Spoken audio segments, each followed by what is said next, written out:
be having the festival, the annual Nyege Nyege festival that normally happens in Jinja every year. So you can easily see how November is actually preparing people for enjoyments. But also, I think Ugandans should as well remember that as much as you're enjoying in November and December, we do have January coming up. Why do you want to be such a party pooper, Sonko? It actually depends on situations for me as well. So I wouldn't actually say I am one, but then I would just say it happens in situations. Sometimes I am, sometimes I'm not. But also calling upon Ugandans to save for pretty much their January for the and 60 February. days of January. Yes. 60 or 90. You may have yourselves, you may actually over-enjoy in these 2 months because even your friends from abroad are coming back. Yes, and this is a message to the girls that have been chatting up with the Basama. The Basamas are landing. But so the problem is they'll be talking with like 3 other people. Yeah, so it's a very huge WhatsApp group in there. But all that said, good morning to you, our dear viewers. Good morning. Let me hope you are doing well. And well, we are here to make sure that we inspire your mornings and pretty much give you information and entertainment as well. Thank you, Jerome Paul. Uncle Bob. A lovely morning to you, Chantal, the young lad, and of course our viewers. Thank you so much for waking up with us. Well, we are in the Musenene month. Now, this is the month of grasshoppers. I haven't seen them being sold and flying all over, by the way. They'll come. If they refuse, you shall have genetically... the modified ones? Yes, that will get on market. But Ugandans enjoy that delicacy, and this is the month we are expecting any time from now. If we had locusts, then how can we fail to have the grasshoppers that we are used to? We hope they'll come through, but very important also, it seems you're having a lot of rains. The entire yesterday. And we were warned, yes. And I think for the farmers, this is something that we must take advantage of so that the season doesn't go. Remember, we depend on rainfall-fed agriculture, most of the Ugandans. Now, Chantal talked about the arrival of Basamas. Those guys used to have money, but today be very careful. Some of them are fraudsters and accountsters and experts at that. Things are tight. They'll come, they don't have so much like they used to have. They've carried for you chocolate and funny small things. Then take me out, my bank is processing, take this month. Those things, yes. Yes, at the end of the day, there is nothing that comes through his bank. You see, we've had delays, they mention banks you don't have here. You don't understand, shifting to this, but money is coming around, so they make you spend what you have. They even tell you I'm going to pay you back. Yes, then you see them no longer picking calls.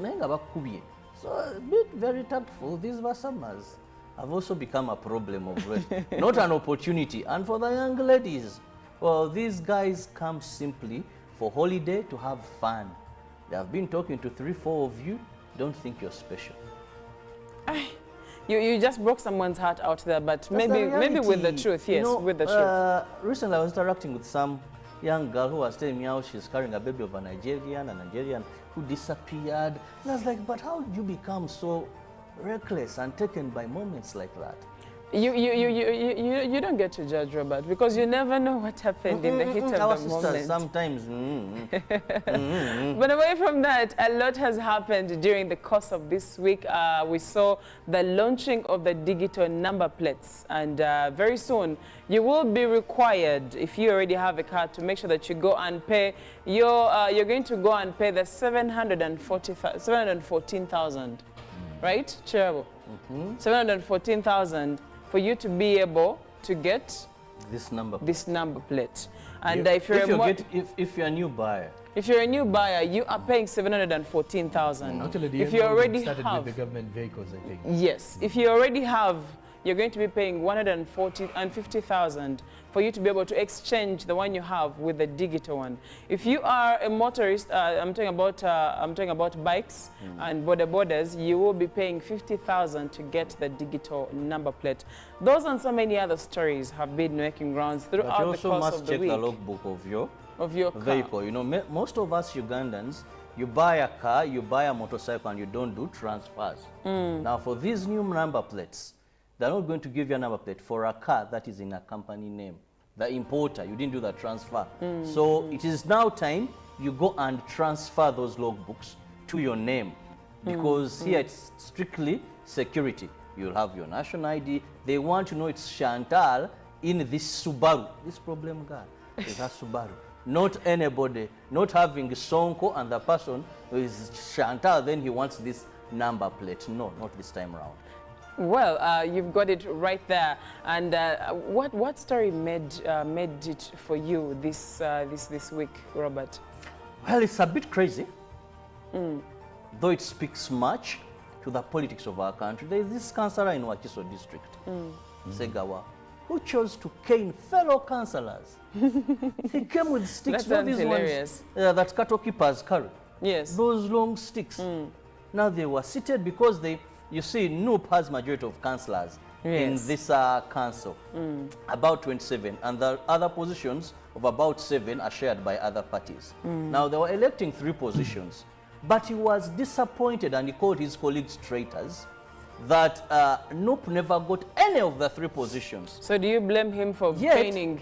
They are the majority, and he says NRM, you can't defeat them in parliament because they have the numbers, either speaker. So that is understandable. So he said it is time we beat sense into these people. Now this man, they are seated thinking he comes and wallops them thorough. You know, a cane getting to you, a mature person, when you're even unaware of it. And he caned them thorough. If you look at the other clip. And fun enough, the man is boasting around on social media. I don't regret what I did. I'll cane, even I'll extend my power. So he's reminding us of the Mutabazi in Rengo, who caned the people for not doing communal service. If I were in his shoes, not that what he did was right, but I understand his sentiments, because now that exposes the double standards of these human beings who say they belong to a particular political party, but they don't vote. Imagine how you have elections in your home area and you don't even get 1 vote, yet you have family in there. You know what that means? That's betrayal. So I can understand his pain, and I would say, can I say well done? The man was good at cane. I would like to know from you, Jerome Paul, what story made news for you?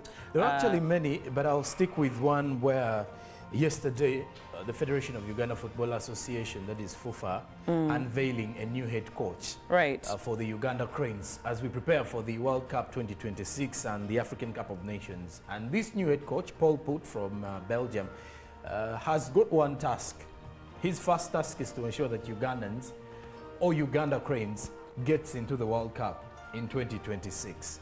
So he did ask for time. He said that he needs Ugandans to appreciate the fact that we need to have time to, to buy into the process of football, to trust the process as well. But obviously, some of the Ugandans came out and, congratulated him for coming up. The others were actually still asking the bigger question: why don't we have local coaches taking up this particular role of the Uganda Cranes? But obviously there was, of course, everybody was given room to submit their applications, and those who met the credentials were interviewed, and then we have Paul Put in that situation. Are we going to ever talk about his record previously? Are we going to talk about the fact that at some point he was banned from coaching? Are we going to talk about some of those things? I think for now we're not going to be talking about them. We want to believe that he's a changed person, and we are looking at how far he's going to take the Uganda Cranes. Because if you look at his records, he once took Burkina Faso to the African Cup of Nations final in 2013, though they lost. But so this is someone who has a history of rigging in there. Whatever it is, I think for now, we have a new coach. We should be very expectant and excited of what he brings on table. Even no wonder that seemingly bad history is what even we may need in football. For that matter, let's take a look at what is happening on the local scene, because wherever Trevor is taking us, the conversation may not end. I know, I saw on social media saying, this is a true Uganda. The local stories, Trevor. So let's go to the local stories. Now, President Yoweri Kaguta Museveni yesterday commissioned Kike Tropical Fruit Limited extraction and refinery plant situated in Kakonge, Nakasongola district. The factory deals in fruit processing. During the commissioning, the president thanked Mr. Francis Mugabe, the proprietor of the factory, and his family for joining Uganda's fight against poverty. President Museveni told the audience that For years now, he has been advising Ugandans to get involved in commercial agriculture with calculations. President Museveni also donated a fuso tract to the fruit farmers in Greater Luweero to help them transport their agricultural produce. And moving on, Chambogo University has set up a special committee to investigate allegations of sex for marks and money for marks for one to graduate. The Vice Chancellor, Professor Eric Katunguka, said the Vice will be addressed in accordance to the university rules. Chambogo University has set this committee to ensure that this no longer happens. The established committee is to operate under the direct supervision of the academic registrar. The committee is meant to investigate allegations of sex and money for marks before clearance date of 8th November for graduation. Now looking at crime, police female spouses for the officers residing in Kampala metropolitan areas have appealed to government to consider a salary enhancement and promotion for their husbands, as well as improving their housing facilities. The spouses have been interacting with the NRM Secretary General Richard Todong at a meeting held at the party secretariat in Kampala. The NRM Secretary General Richard Todong held an open door interaction with the leadership of police spouses in Kampala Metropolitan Police Barracks. The meeting, convened at the NRM Secretariat at Loten Chadondo Road in Kampala, attracted spouses from the barracks of Ntinda, Naguru, Nsambya, Chereka, Mokono, Wandege, among others. And finally, from the local scene, security forces blocked the National Unity Platform from opening their head office in Kampala on grounds that there were more other VIP events in the same area of Kawempe division. There was heavy deployment in Kavule, a Kampala suburb, where new headquarters were to be opened. Police spokesperson for Kampala Metropolitan, Patrick Onyango, said NUP is free to open their offices on any other day. Well, thank you so much for the delivery of the local stories. We cross over. Let's see what's happening across different countries in the world. Now, Israel country's deadly air attacks on Gaza early Friday, even as the number of people killed in the Palestinian enclave rises to at least 9,061. And Israeli military says it has surrounded Gaza City and is pressing forward, with a spokesperson adding that a ceasefire is not on the table despite international pressure. United States Secretary of State Antony Blinken heads on Friday to Israel, his third trip since October 7th, to discuss concrete steps to minimize harm to Gaza civilians, even as Washington, D.C. resists a ceasefire call. Republican-led U.S. House of Representatives passes a bill providing $14.3 billion in aid to Israel, but linking it to domestic spending cuts. Israel says 19 soldiers and officers have been killed since the Gaza ground invasion began. Moving on, authorities have tried various approaches to curb the population explosion along the Magdalena River, including sterilization and transferring individuals to zoos abroad. But they have so far been unable to contain the growth in hippo numbers in Colombia's Antioquia department, thousands of kilometers away from their homeland in Africa. After cocaine baron Escobar was killed in 1993 shootout with police, the animals he had imported for a private zoo were left to roam freely in a hot savanna region in Antioquia, crisscrossed by rivers, marshes and swamps with abundant hippo food. Colombia's Environment Ministry declared the hippos an invasive species last year, opening the door to a call. Experts warn the mammal's uncontrolled reproduction poses a threat to the local human population and to wildlife. And coming back to Africa, Zambia's government has withdrawn retirement benefits and privileges from former President Edgar Lungu following his decision to return to active politics. Mr. Lungu lost the presidency to Hakainde Hichilema in 2021 after which he announced his retirement. After 6 years in office, he left the country facing serious economic issues as Africa's most indebted nation. His return to politics sets a stage for a bruising 2026 presidential race. The former president has already been notified about the immediate withdrawal of his retirement benefits and privileges, according to government spokesman Cornelius Mwetwa. He said it was clearly stated in the law that former presidents who returned to politics would lose their benefits. As a retired president, Mr. Lungu was entitled to 3 security officers, a diplomatic passport, 3 state cars, a furnished house, medical insurance, and funeral expenses on his death. Now, speaking matters climate, the planet is on track to heat up at a much faster rate than scientists have previously predicted, meaning a key global warming threshold could be breached this decade. According to a new study co-authored by James Hansen, the U.S. scientist widely credited with being the first to publicly sound the alarm on the climate crisis in the 1980s.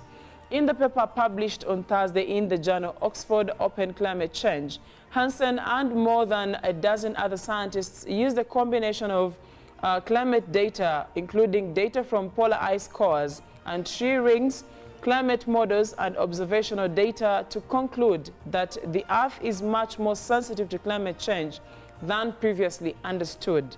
We are in the early phase of a climate emergency, according to the report, which warns a surge of heat already in the pipeline will rapidly push global temperatures beyond what has been predicted, resulting into warming that exceeds 1.5 degrees Celsius above pre-industrial levels in the 2020s and above 2 degrees Celsius before 2050. That is it for climate news and what is happening across different parts of the world. For now, we take a look at what is happening in the dailies this morning. The New Vision with the headline, School Director jailed for blocking O-level candidates. Director risks spending 5 years in prison. More of that on page 7. And Ireland gives Uganda 400 billion shillings grant. Read about that in the New Vision. Elsewhere, President Museveni commissions 2 beverage plants, a pictorial of the president and the investors yesterday in Kawempe. Now, tycoon shot dead, wife arrested. Read about the same in the New Vision today. Now, also, elsewhere with the Daily Monitor, wanted Chinese investor flies out. You can read about the same in the Daily Monitor. In the Scoop magazine, I get my jokes from life, stupidity and hypocrisy. Chaponde reveals. Now, you can also read about the Uganda Cranes getting a new coach. And in the other news, 14% increase in patients seeking mental health services. As also, parent questions Masaka school fire report. Which parent is that? Read about the Daily Monitor. Read about it in the Daily Monitor rather. Then in the other stories, school boss remanded over confining students. More of that in the Daily Monitor. Also, not to forget, the new Uganda Cranes coach was unveiled yesterday, and this is none other than Paul Put. And of course, more of the same is within this New Vision and the Daily Monitor case this Friday. All right, thank you so much, Jerome Paul. Well, we can't go further than that. Let's take a very short break. We'll be right back with some performances, but also discussing matters of national importance. There was a proposal by lawyers that housewives should be paid a salary, and we'd like to know what you think in the discussion that will be coming in the next hour. Live from UBC Studios in Kampala, this is Good Morning Uganda.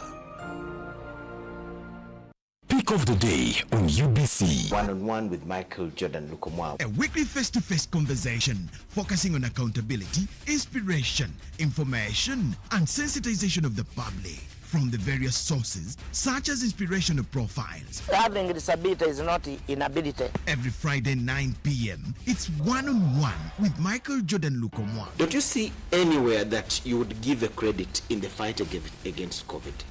My role as the owner of the country is not to, be preoccupied by giving credit to my server. We have said that if we are to talk to General Museveni, there must be certain conditions in place. Is it true that you paid 5 million shillings to MPs that voted for? Was brought to you by MTN Momo Pay is the easy way to pay. Dial *165*3# or use the MTN Momo app. You don't need cash. MTN Momo Pay is safe and free.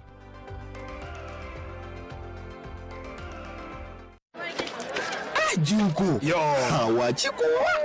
Check the shopping, man. What's your secret? Haven't you heard of the parish development model PDM? Yes, I did, but I thought it was just a talk. No, Sebatia. It is real. I and a few friends together formed a circle, accessed money from the PDM, invested in a portrait project, and now things are moving. Junko. I thought I was one of your friends. You are. But you left me behind. I didn't leave you in poverty. What you do, just visit your LC2 chairperson and your parish chief and start the process of economic transformation. Just like that. The parish development model is an initiative from the government of Uganda through the Ministry of Local Government designed to transform all lives of Ugandans for the better. PDM, my parish, my development, my life. UBC is the national public broadcaster. We educate, inform, entertain, and inspire our audiences. You can watch us on free-to-air channel 001, DSTV channel 282, GoTV channel 371, Star Times channel 201, Zuku TV channel 20, and Azam TV channel 350. Even when your subscription expires, you can still watch UBC for free on your pay TV platforms.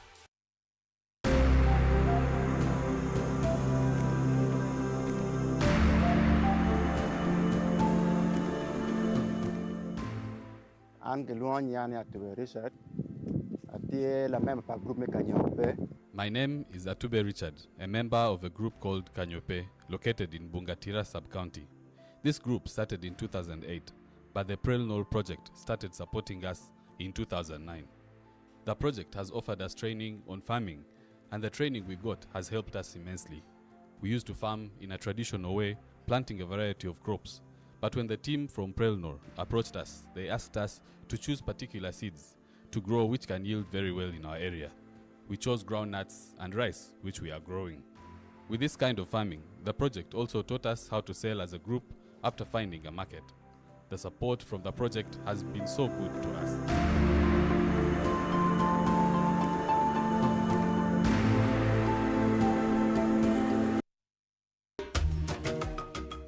Nkwanga Ramazan is my name, the head teacher of this great school, Ikumbia Seed Secondary School. The school has the staff room well furnished, administration well furnished, the computer lab well furnished, the library wonderful, the multi-purpose hall well furnished. The teachers are also enjoying in the staff quarters. The school has teachers totaling to 28. Ikumbia Seed has embraced the new curriculum. I want to thank the government for that bright idea. There are many students that end up in senior 4 with no document. But with the coming of the IT, the skill children are going to have certificates in skills as early as senior 3. And that certificate is equivalent to a senior 4 certificate. Ikumbia Seed Secondary School is a very great school that has influenced the lives of people or changed the lives of people of Ikumbia sub-county. I want to thank the parents and the government for this kind of input.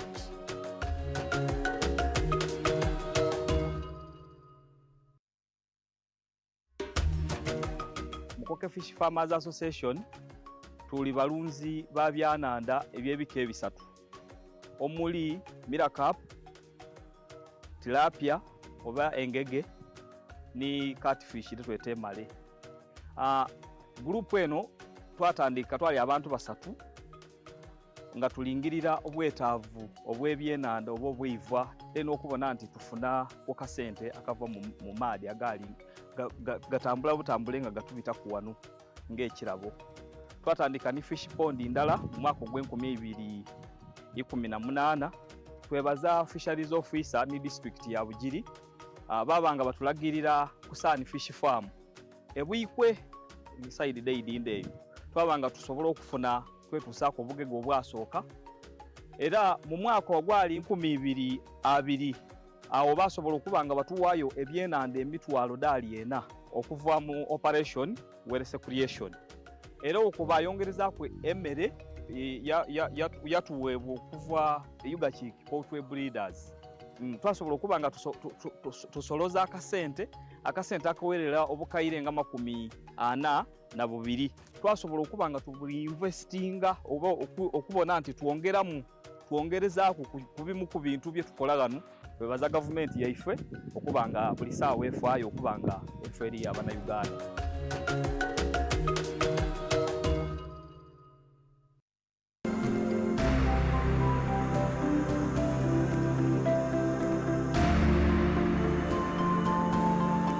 So this is my general perception. One, that this project entered in strategic areas of government, but that it has created a base for the now last mile strategy, which is the parcel development model. And therefore this base that it has left will help us actually, and I'm sure we'll get better results in Achore area and Ajumani when we are implementing the parcel development model.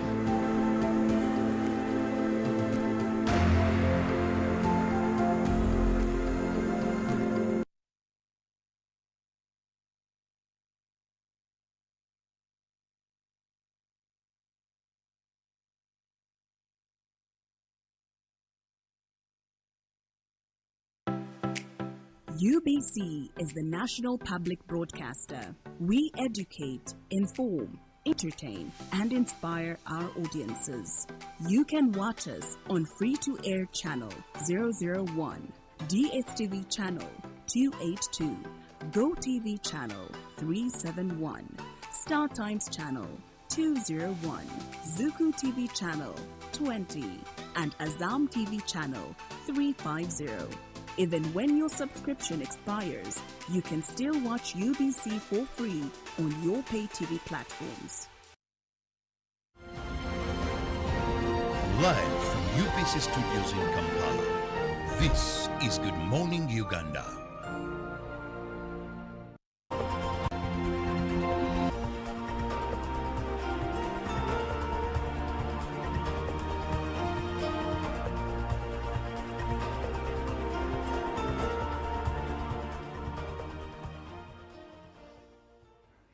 You are still watching Good Morning Uganda on UBC Television. Welcome aboard if you are just joining us. You are right in time for the weekend special. Of course, we do have Kenneth Nahabwe in the house. Now, who is Kenneth Mugabe? We're going to be talking about the details later, but just to tell you what he does and what you should expect. He is a classic fusionist. He is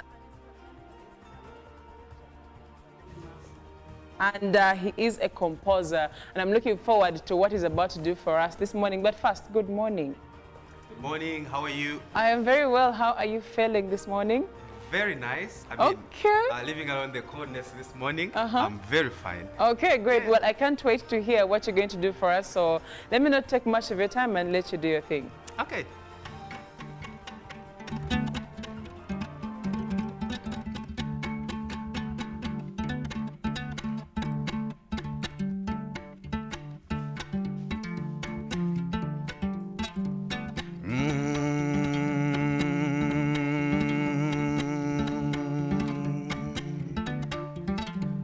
Nankawe,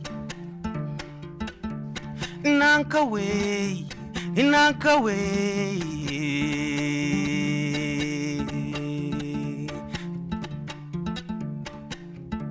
Mawe, ichirenzane mawe ni mkuro owabuzaniro ubwawe chihigwa chama chumuganyambwa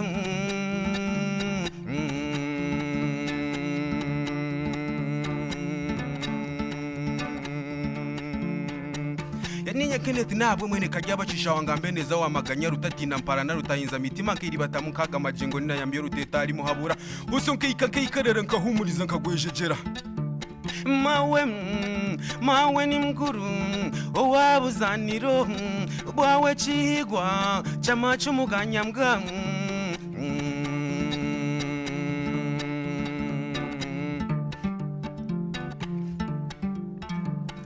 kunira bajenyi bareire kunira bajenyi ye kunira yewe kunira bajenyi bareire kunira bajenyi ye kunira mawe kunira mawe tuba kunire bakanyanya Yeimwe bamutamba ye nimukazare kunira bajenyi bareire kunira bajenyi ye kunira engoma muzirete tubazanire bamutamba kunira bajenyi bareire kunira bajenyi ye kunira Wote sikaba n'abacho nari bataka sindika katenga kare bataka ndika katenga nyo bakunda banyeto mwana wo mugwane Usimwana muri mukazani kabagaburira kunira mawe ya kunira mawe tuba kunire bakanyanya kunira bajenyi bareire kunira bajenyi ye kunira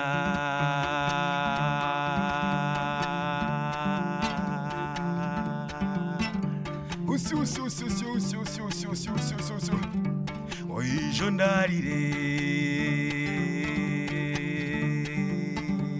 oijondarire yeyo witukabare mwana oijondarire yekamucuma ndinga mawe yeyo oijondarire gwakata no gwamukaga nsibe niwe sandenze kushoma jorewe oijondarire yewe mwana oli mkuru mawe oijondarire yekakunda burenje mwana oijondarire Yewe ijondariro gwakata no gwamukaga nsibe niwe sandenze kushoma joriwe ijondarire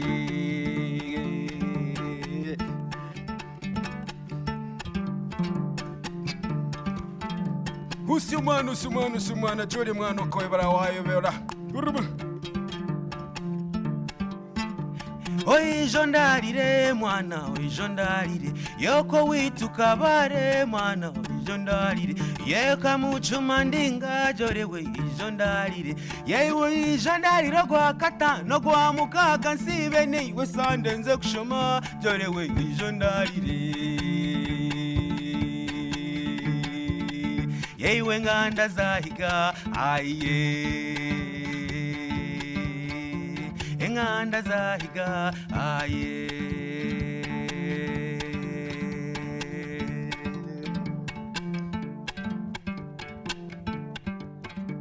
enganda zahiga mwana zirimo abatimbo mwana zirimo abungura ureba n'abasigi mwana enganda zahiga aye abasigi bakagarama ureba yere n'abahesi babukora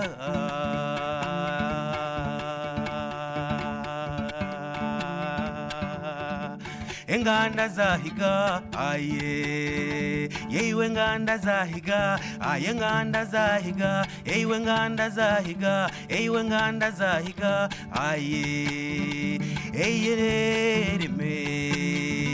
yeremewe mwize twere mure chamba chamabari irakabagabira yanarabo mu masinde gacweke mitangro narabo mu mozi gacweke mitanga yanarabo mu bikwiju byaceko rubingo ayewe aye yamataga icambu cangamba nirijuga yaiwe n'abandosire ngwe nendya yaiwe bakanyanya nibagita ayarema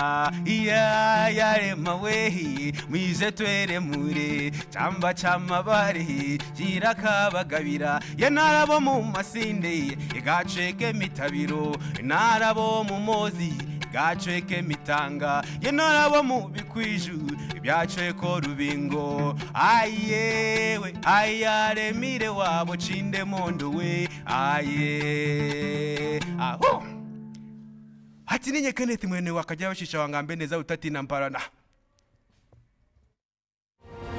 Live from UBC Studios in Kampala, this is Good Morning Uganda.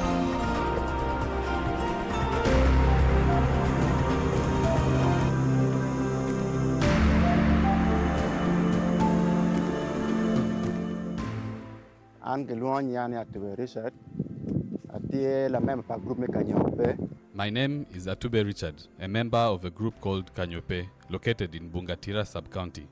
This group started in 2008, but the Prel Nol project started supporting us in 2009. The project has offered us training on farming, and the training we got has helped us immensely. We used to farm in a traditional way, planting a variety of crops. But when the team from Prel Nol approached us, they asked us to choose particular seeds to grow which can yield very well in our area. We chose groundnuts and rice, which we are growing. With this kind of farming, the project also taught us how to sell as a group after finding a market. The support from the project has been so good to us.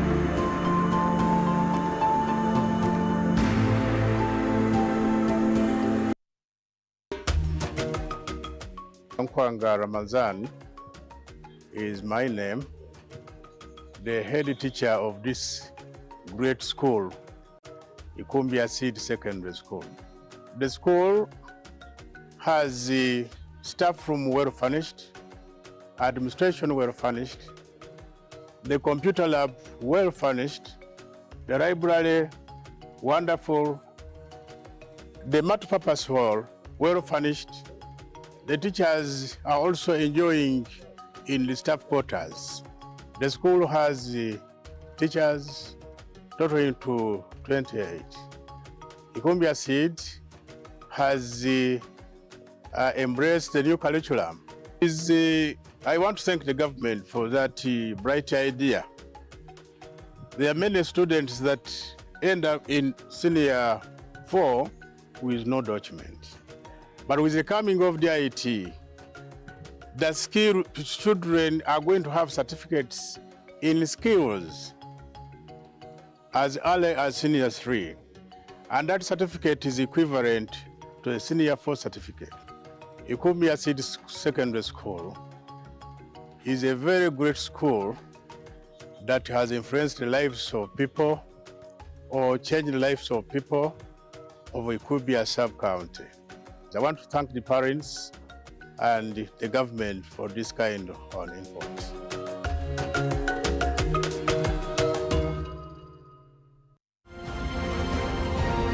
Live from UBC Studios in Kampala, this is Good Morning Uganda.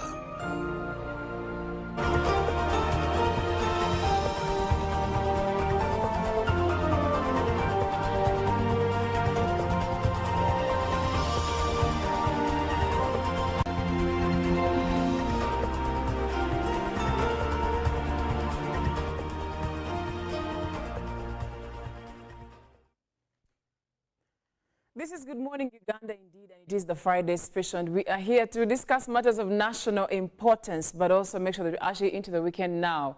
Nahaba was here performing one of the, the old songs. Those who are not from the West may not be able to get it properly, but come spend the night with me, Friday, Saturday, then Sunday I go to church. That's the verse I can translate for you. But I hope you are getting into the weekend smoothly, and I'm hoping that you are holding up well. This morning, we are here to have a discussion on the suggestion by Miss Bijira Twasima, who is a feminist lawyer and program officer at Seagull Family Foundation. According to her, housewives should be paid a salary. So you, dear men, you should be paying salaries to your wives. And the fortunate bit right now is that I have two gentlemen on set, and we're going to be getting into this discussion. I'm hoping that I get to have a level discussion with them, being that I'm the only lady on set. Let me see how we represent the ladies this morning. Or let's see how we do this conversation justice. So please be part of the conversation. We look forward to hearing from you. Ladies, let us know what you think. Gentlemen, let us know what you think. Your housewife, does she require a salary anyway? Also, you as a housewife, do you require a salary anyway, especially if the man is providing everything? That's the discussion we're having. So please, give in your comments. Let's see what your take is. And I don't want to start with Chirabo. He's a married man, but I don't want to start with him. Let me first start with Sonko. Sonko, what is your take? Sonko is also in the process. He's doing internship. Wow. I don't know where he's doing internship from. I don't know if it's with... weekend marriages is at that stage. Holy Jesus. Did you, I said I was very sure I was going to have a happy weekend. Oh, but well, happy weekend could mean... No, I'm telling you, my sister, internship, and I'm not sure and you that guys the two guys I have on set are not in internship. No, I'm not interning anywhere, and I don't intend to intern anywhere. In that field? I don't intend to intern anywhere. Okay, let's go to the intern and get his... Having been labeled an intern, Sonko, what is your take on husbands paying salaries to their wives? You know, it's actually a very funny kind of, I don't know, proposal. But when I look at it from the aspect of how the two of you found each other, then it will make sense. How? If, for example, you and your wife found yourselves in this hustling stage whereby it's a 50-50 kind of situation that a man has to contribute to this, because in marriages, I do know there is always accountability. Accountability about who clears this, who pays this, or who does this and this. So in most cases, when you look at it from that angle of the both of you found yourselves in the hustling stage, or both of you are business-minded people, or everyone has a job somewhere, it is going to be very difficult to call, to say that it's not, that the man has to pay or give a woman something at the end of the month. But then we do have a situation where we have the stay-home wives. In most cases, these are women that are actually staying home without doing anything developmental or constructive. What do you mean by developmental or constructive? Already the work she's doing at home is developmental. Okay, no, I'm saying developmental to, it may actually be developmental to her and her man in that space, but I'm looking at developmental to her growth as an individual, career-wise, or whatever it may actually come through. Because at times, we do not want to have our life rotating around a relationship or marriage. We need to have that life outside marriage where you need to also focus on your growth, which marriage at times limits.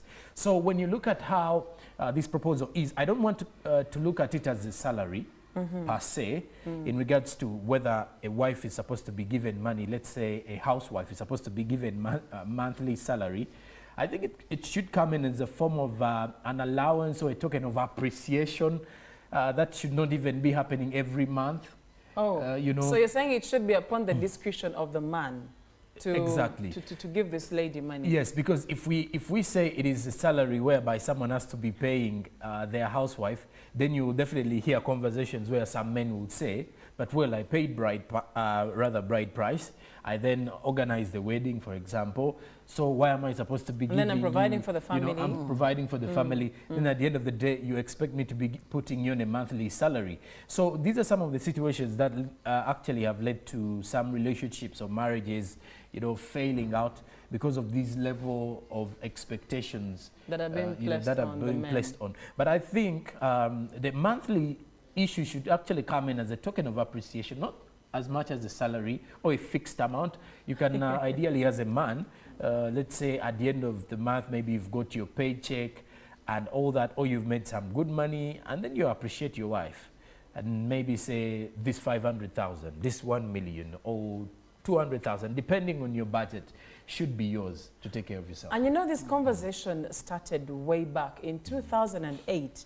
By the then Masindi woman member of parliament, that was Jalia Bintu, said husbands should pay their wives' money. And over time, we have seen these reports coming in. In 2021, we had another report. 2022, we had another report. And so the conversation has been in the background there. But however, the law has many presumptions on marriage, but that is not inclusive. And under the legal doctrine of consortium, there is a presumption that married persons own their property equally unless there was a marriage settlement indicating a list of things each party owns separately, and such a list was registered with the Registrar of Marriages. So under the law, a wife or husband is not barred from being a worker of the other under an employment contract. So you realize that now they're bringing it in from the angle of, if you work for me, I'm supposed to pay you. Yeah, because the law does not stop you from working for me. Short of that, there is no conversation of, if I marry you, I have to give you a salary. However, this is the point where I would like to bring in Chirabo. Chirabo, you're a married man, and I would like to know your take on this very suggestion. According to Jerome Paul, it should be upon the man's discretion to give this lady, to give his wife the money. But then my question in this case is on the fact that, are you aware that you cannot solve that woman's problems 100%? A case in point, she is home, you're providing all the food, she's dressing well, the kids are taken care of, school fees is paid, rent is paid, or even live in your own house, and that's all that you do. Her hair is done, that's all that you do. But her mother is sick, but her friend needs some help, but her father needs assistance, but the siblings need assistance. And then, meanwhile, you barred her from working, or you stopped her from working because you can take care of her. Now, the question is, shouldn't you be considering giving her something to put in her pocket, let me put it like that, to put in her pocket, because she actually needs to have money on her? Over to you, Robert. Well, first, correction. I'm not only a married man, I'm a happily married man. Yes, sir. Because there are many married men that are not happy. But I'm happily married to my one and only, Hajara Kasaga. And so, she's a woman. She is. And she is a woman. These days it's clarity. That. Yes, that's why I made that clarity. Because there are many people who are married and they'll tell you marriage is hell. Right. But having coped so much from my role model, happens to be my biological father, I think I got it right. And I want to thank also this intern. This internee. In the marriage. He made a very good submission. And I can predict and prophesy that really it will be a success. Now, one of the areas that we should not just mess about with, because of European influence, because we have NGOs, we are in civil society, and we want to make, or we are in politics, is the institution called marriage. Marriage is not something where you're just going to papa. That's why we've had the marriage and divorce bill, which also sounded funny. You bring marriage immediately. We've had so many regulations that have not seen the light of day, because this is an area. Today we've put marriage solo. We've made it something so light. No wonder the evils we are seeing in our society. You know, because once the institution called marriage is played about with, society, the nation reaps heavily. We have many torn families. We have many single fathers, single mothers, children raised that are creating the entire country to wonder, was this one also carried for 9 months? Or they just laid an egg and something happened. The way they're behaving, the way they're dressing. But when you look at which families do they come from, these are families from broken, some of them, not all of them. These are families from this town. Now, when we talk about, and in the right context, this lady was referring to a woman who doesn't work, has no source of income, except looking after the family. And many of us, let's not pretend, we've grown up in families of such mothers, that the only work mommy does is to look after home, look after you, monitor your discipline. These mothers who are staying home were able to identify, recognize, notice all these changes. Now, times have changed definitely. they have more, women today, housewives today, have more demands than ever before. You know? Previously, the man had land, they would cultivate, they would do this. Today, even the land is not there. That maybe she can grow some potatoes, matoke, sell, and have a sente chikazi. Right. You know? Times have changed. Maybe those days, there's less daddy was spending on and leave enough kameza. And when I talk about kameza, this is the money that men usually leave home to daily for food and all that. That maybe she was able to make some saving of that kameza. And today, if she's to make a saving, maybe you have to leave 50,000, which on average, very few men would be able to leave. So, much as whatever you're doing, the both of you, yes, I go, I work, I bring in, but behind every successful man, there is this lady who you may not be able to quantify and get money of the work she does for this family to be, but she does a very big role. The housewives do a very, very big role. But times have changed. That's why I began by saying times have changed. It is now not that easy to come across the money that we used to make it, but also now the demands of the housewives are many. You know? So a token, I want to use this, a token of appreciation. And our fathers used to do this. When salary comes, says Muchara, what are you can? When they sell a cow, pick some money comes and says, hey, Rugaju, we've sold it. Here is what is yours. When you sell coffee, let's not make stringent things. Maybe you can just re-echo that men.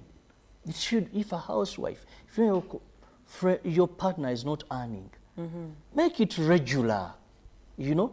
But when we want to set salary is something different. It's going to cause confusion.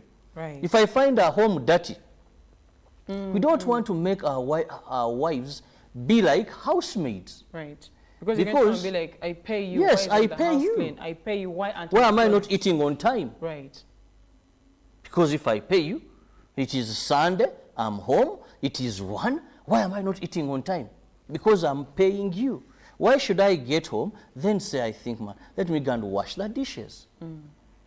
Now, for most homes, there is a house girl, a housemaid, sorry, or a house helper. You're paying that one.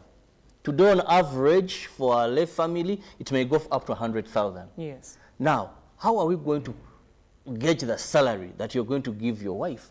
Then why? Tradition has made a woman a commodity. We are trying to move away from that. That's why, for me, the Lord has blessed me with one daughter. But should a son of man come and say they are paying bride price, that's where I'll bring my spears and canes. What did you want them to bring? No, I need nothing. Okay. I need nothing. Give me a Bible. Appreciate. Give me something small. Because you're a boy like Sonko, young, from university, starting life. Then I want a tank, these plastic tanks, I see them, of how many liters. I want a swinging chair. 10,000. Something like that. If at my age I wasn't able to make it, why do I want Sonko to do that for me? Right. So paying salary to a woman, we are moving away from looking at a woman as a commodity, as a worker. Where those people, a man would marry many wives, and the reason he would give, I have a lot of land. So these wives, have where to put them. For them to be able to cultivate. Now, we don't want to take us back to that myopic, ancient thinking that I'm going to have a wife and I'm going to be paying her salary, monthly salary. I think that is a very wrong approach. We should just speak to men. Like, you know, we are not inventing anything. These things have been there. I said all of us, majority of us, had mothers who are typical housewives. You go to she had her land then. Now, the father would come up, hey, mommy, what are you going? They had the saving. Let's not invent things when you are playing with an institution called marriage. Right, thank you so much, Sherabo. We are discussing the recent proposal to pay women to pay wives' salaries. And today we are imploring you to give us your take on the proposal to pay housewives' salaries. According to Chirabo, please do not even talk about salaries, because you cannot pay this woman what she's worth. Yes. But also, it's going to cause more problems, because now it's going to look more transactional. Yet, ideally, marriage is not supposed to be transactional. Actually, when it's a companionship, marriage, it's a partnership. The best word I love using when I'm speaking to young people is, it's called doing life together. We are coming to do life together. Right. To build together, to raise children together. It's all about doing life together. Now, when you begin and you want to make one a worker of the other in this sweet union by God, well, the chair does not seem to be amused by the suggestion to pay salaries. This is the point where, as a lady, there are these discussions that we have, and this is a challenge that a number of women face. She's in a family or in her home, and the man, first of all, tells her, do not work. True. I will provide. Then this lady stops working. The very same gentleman, sometimes even maybe salary delays, or if it's business, money is not coming in on time, clients are not paying on time, and there is a bit of constraint in there. Yeah, and then even if she was living Kameza money and she was speaking that, and she was maybe handling a few businesses she was handling in the background, now she cannot. Yet there is also these men who only wait for you to ask, as if implying that you never have a problem. See, in my own thing, it starts from the mindset that men have towards women. Most men think women don't have problems. Most men think women do not have responsibilities. Mostly if the woman is seated at home. If she's seated at home, she doesn't have problems. What problems do you have? I pay the rent, kids are going to school, I provide food, what else? I'm available, what else do you want? You know, I think that is that's what level of interaction, because I don't know. Maybe I can. You know, Robert, like Chantal has mentioned, that however much we put up the idea that the element of we want to do this life thing together, it is always the same way people, it's actually they're actually the same words everyone uses most of the times. But then there actually comes a time where a man, in most cases, some men, even in this current generation, would feel it's actually better to keep their wives off this, the working environment. So they would suggest you stay home. Stay home, I'll be giving you money. Now, in the long run, it becomes a very huge problem for the man to provide. The same man who used to provide without being asked. You can imagine such situations. The same man who used to provide without being asked. Now he becomes more reactionary when he's being asked for the money, or he becomes moody. Now, in such circumstances, I think this is where some of the counselors are coming up to reveal that it would be better that a wife gets into the marriage knowing that they have a monthly salary. Because maybe then men will know that they are accountable for their women. Because, we've got situations like you are a father now, and you did mention you have a daughter. As a father, you would expect to raise your daughter on standards that you feel are better for you as a parent. And in the long run, when your daughter has actually completed school and everything, you expect your daughter to get into a stable marriage, or let's say to find a companion who is going to take care of her more than you even did in such situations, because you've looked at her as your princess, or whatever whatever name you give to your daughter. So in such situations, when you are a parent gets to see your daughter somewhere in the hands of some other person and they're not taking good care of them, it will leave you heartbroken. So this is where situations come in, that if men feel like, let's say my wife is not supposed to be working for her own, then either way you're going to provide, because she's going to need some money to take care of people at home. She's not always going to be telling you we have family issues all the time. All the time, or she will actually need some new clothes which you may fail to actually buy, or some other new basics. And then also, and the truth is, sorry to cut you short, Sonko. The truth is, I shouldn't be coming to you to ask you in detail everything I need. There are certain things women buy that you do not know of. So in this case, maybe we use the wrong term by saying salary. Because now that prompts someone to have an entitlement of I'm paying you a salary, these are my expectations, they have to be met. However, let's agree to disagree that if you have a stay-home wife, especially if you have asked her to stay home, dedicate a certain percentage of money that you give to her on a monthly, that she does not have to account for, in my own opinion. Because guess what? The more I tell you my problems, Chirabo, even if you say you can't grow tired, the more I tell you my problems, you understand what I'm saying? But you're ever complaining about this. But your friends overborrow from you. But your friends overdo parties. Now, that alone is enough to stop this woman.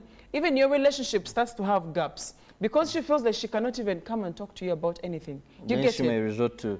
resort to other things. So the truth is, if you have a stay-home wife, that money, that percentage of money you give her is necessary, that is unaccounted for, away from Zakameza, school fees, and everything else. She needs money that you give her, especially if you have asked her to stay at home.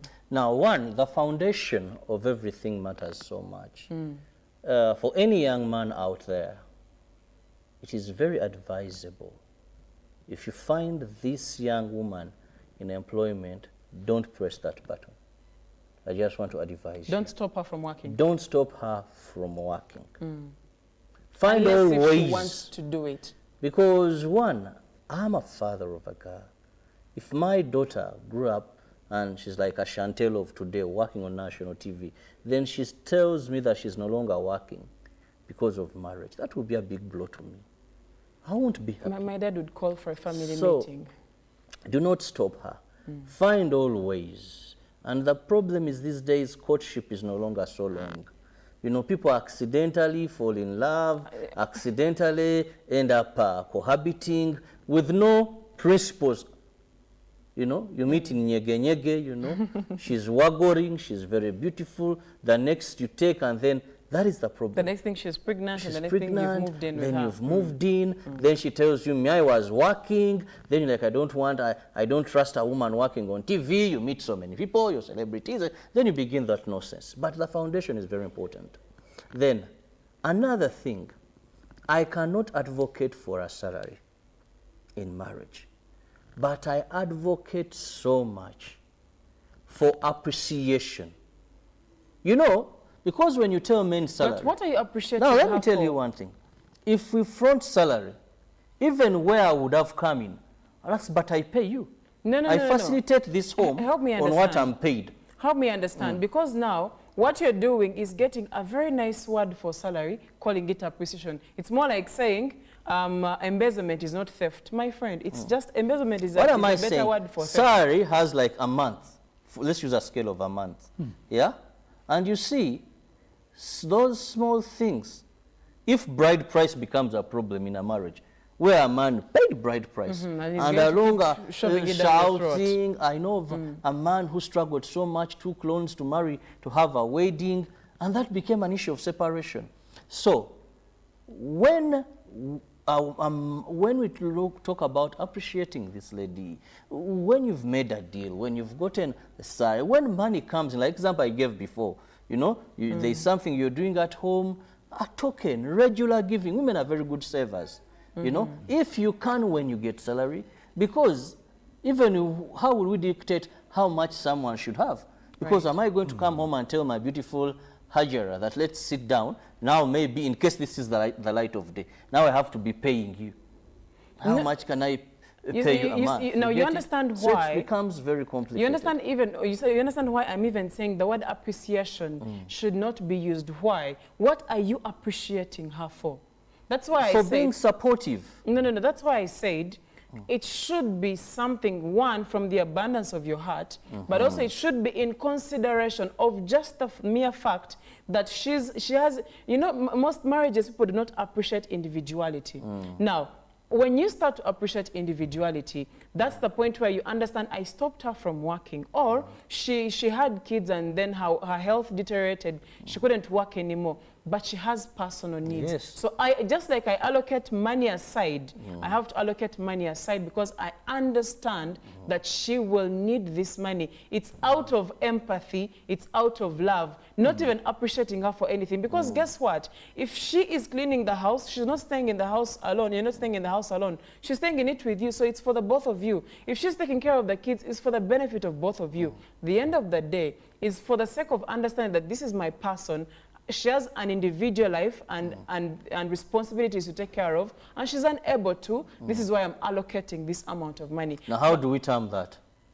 I wouldn't call it appreciation because we're not appreciating her for anything. Neither it's not salary because we are not giving it a regular time when it should be received. No, we are not. It is as and when it comes in, but of maybe course we could call that. it taking care of your family. Let's add it to taking care of your family, because just like this woman, imagine she woke up in the morning, she prepared food for the kids and she didn't prepare food for you.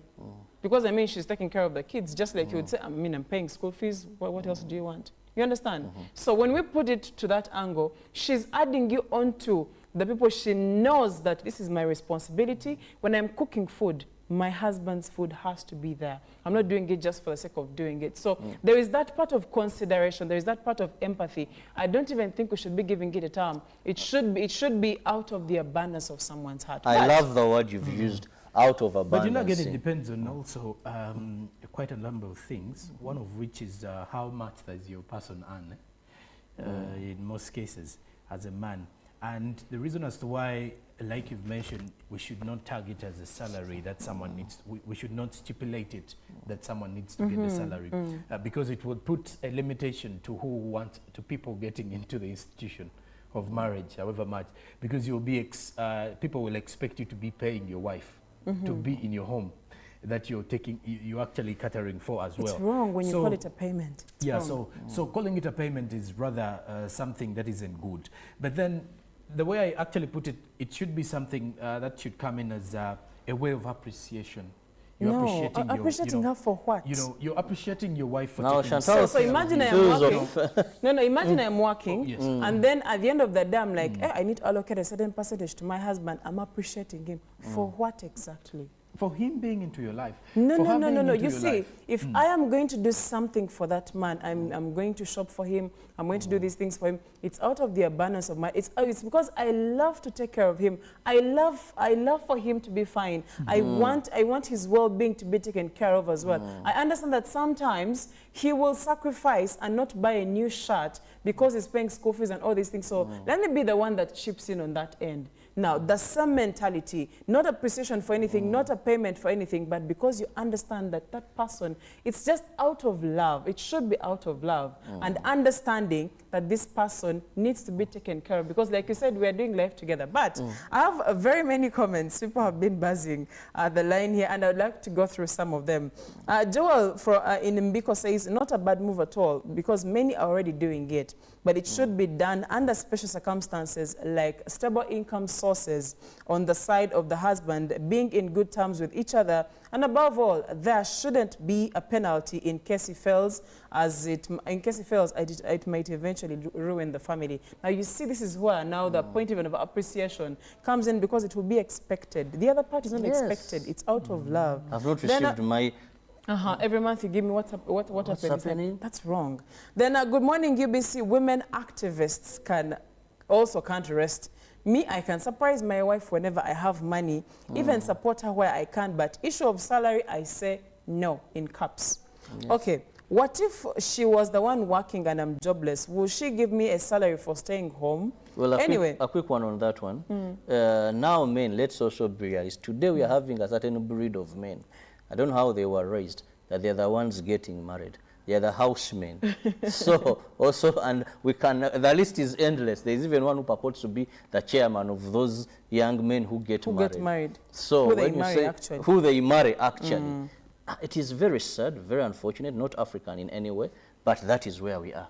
And that is wrong. However, the part I would like to pick in this comment is he's saying if roles were reversed, and this lady was working and I'm done with his home. Unfortunately, maybe the man lost his job. Would this woman pick some money and actually give it to this man? Now, that is something that needs to be addressed because most women cannot do that. Anyway, away from that, he says, anyway, things have changed. Men are equal to women, so let the discussion be equal. Let marriage be about love and appreciate each other. I give my wife money and gifts. She also has given me several gifts because she also works, and we are happy simply like that. This is Anthony from Ginger. We usually give big gifts and we get socks, belts and all that. You change the people you marry. Good morning, Chantal, JP and Uncle Bob. It's funny, laughable, weird and awkward that there's a proposal to pay housewives. First of all, the word wife, it's already losing meaning and value once they are paid, because payment is for housemaids.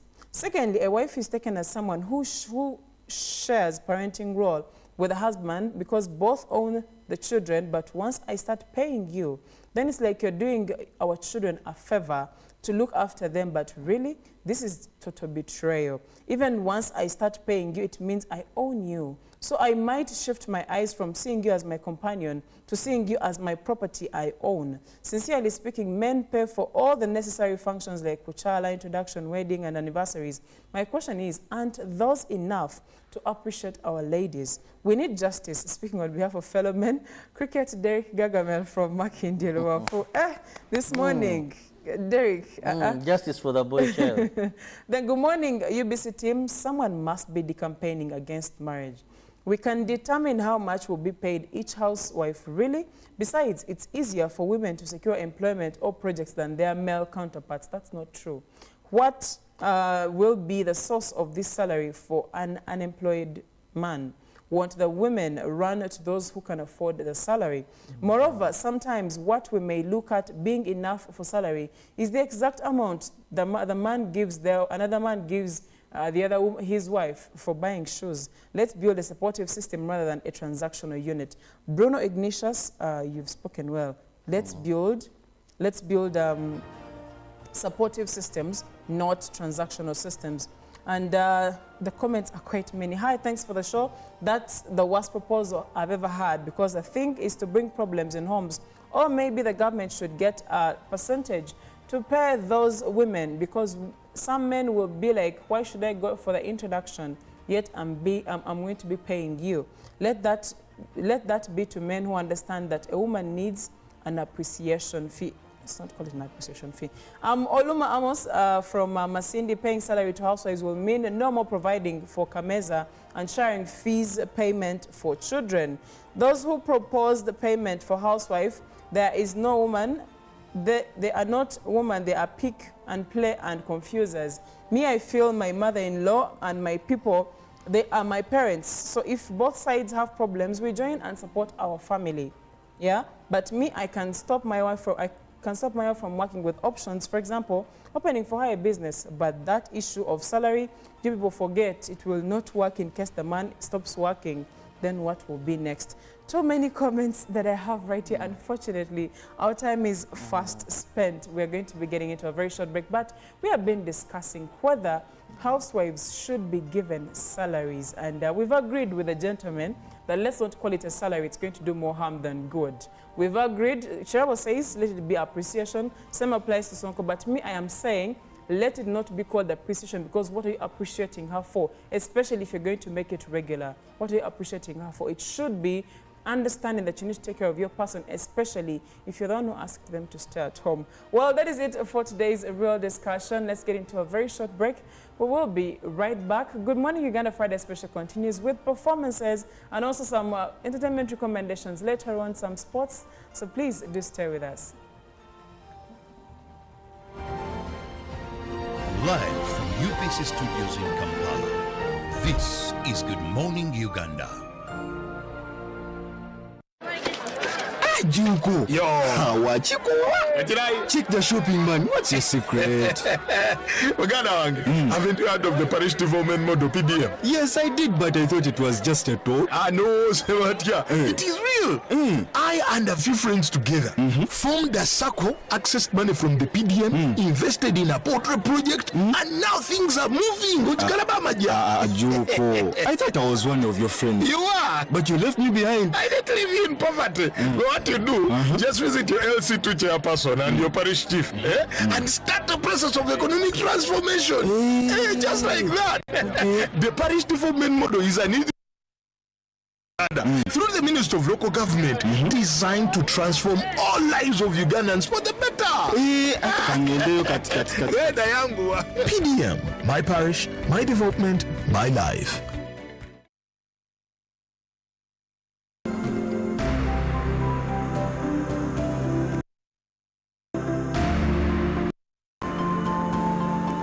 So this is my general perception. One, that this project entered in strategic areas of government, but that it has created a base strategy, which is the parish development model. And therefore this base that it has left will help us actually and get better and when we are implementing the parish development model.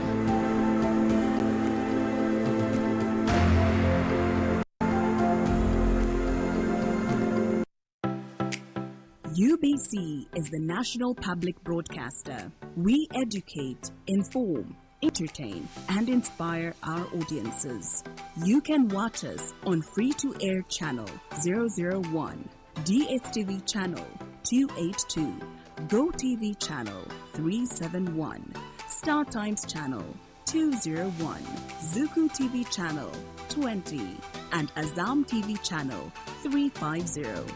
Even when your subscription expires, you can still watch UBC for free on your pay TV platforms.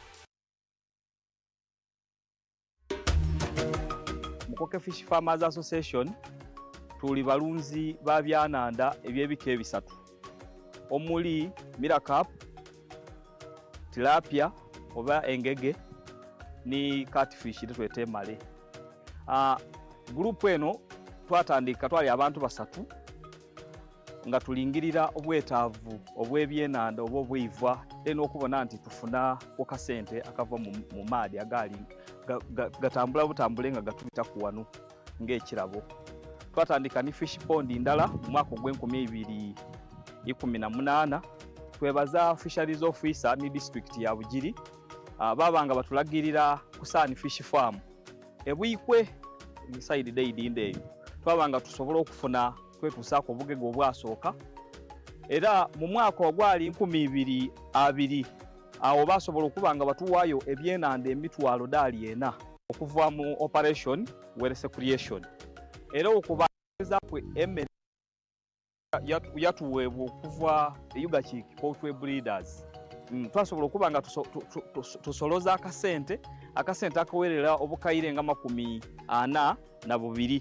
Twasobola okubanga tubuinvestinga oba okubona nti twongerezaako ku bimu ku bintu bye tukola gano bebaza gavumenti yaife saawa efaayo okubanga efe eri Abannayuganda.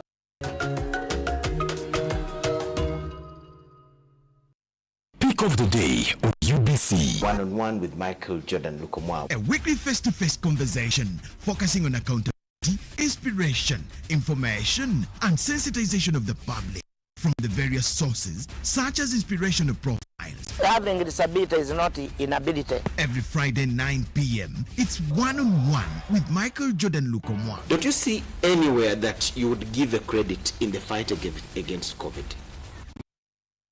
As the owner of the country is not to, be preoccupied by giving credit to my servant. We have said that if we are to talk to General Museveni, there must be certain conditions in place. Is it true that you paid 5 million shillings to MPs that voted for? Was brought to you by MTN Momo Pay is the easy way to pay. Dial *165*3# or use the MTN Momo app. You don't need cash. MTN Momo Pay is safe and free.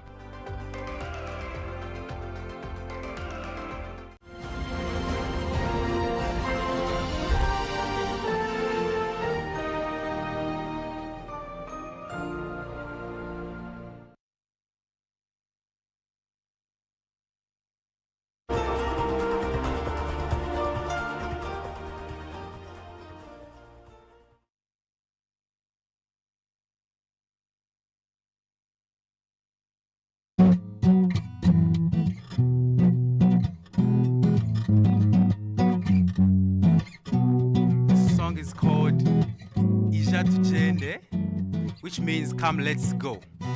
Enjoy.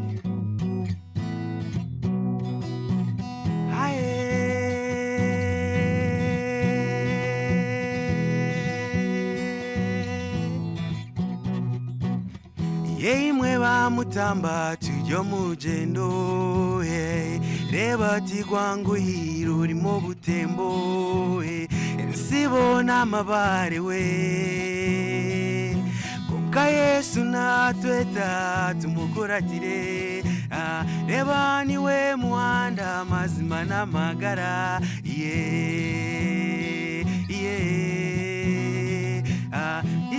ija tugende tugendane ija tugende tugendane kanywani ija tugende we tuzowa Yesu we aye reba niwe muhanda mazima n'amagara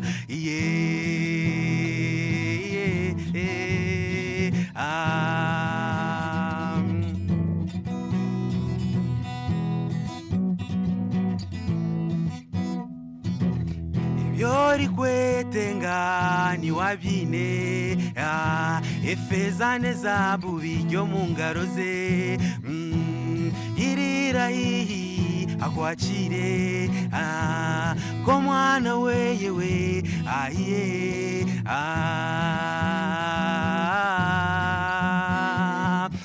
Yori kwetenga ni wabine efeza nezabu bijyo mu ngaro ze irira hihi akwakire ko mwana weyewe aye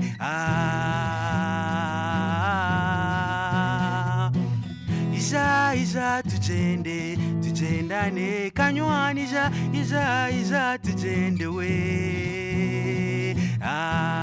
tuzowa Yesu we aye reba niwe muhanda mazima n'amagara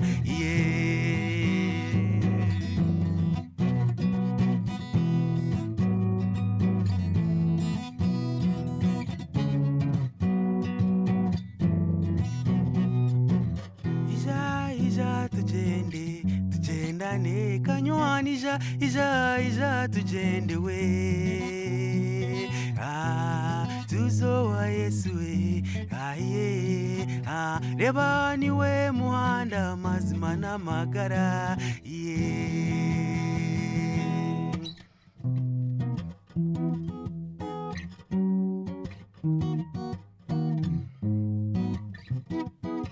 Then this next song, it's called Wagenda. This song means you've gone and left me. All the laughters and the joy we shared, it's no more. This is a song I wrote when I lost a beloved one, a good friend. And I did this, like in the form of agreeing that indeed she had left. Enjoy.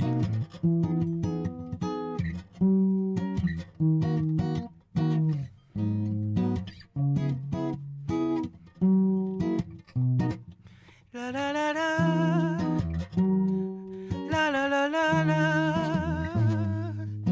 la la la la la.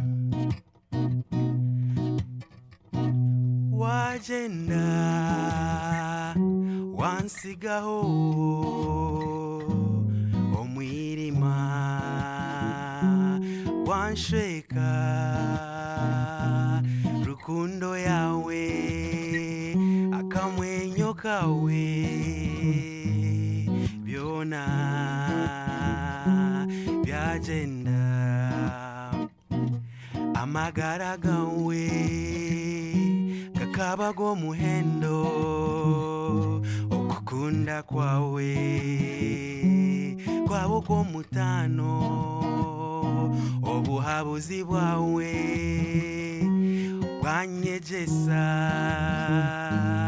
amagara gawe ganyegesa okukunda kwawe kaboko mutano amagara gawe gabogo muhendo obuhabuzi bwawe bwanyegesa amagara gawe ganyegesa wagenda wansigaho omwirima wansheka rukundo yawe emirimo yawe byona byagenda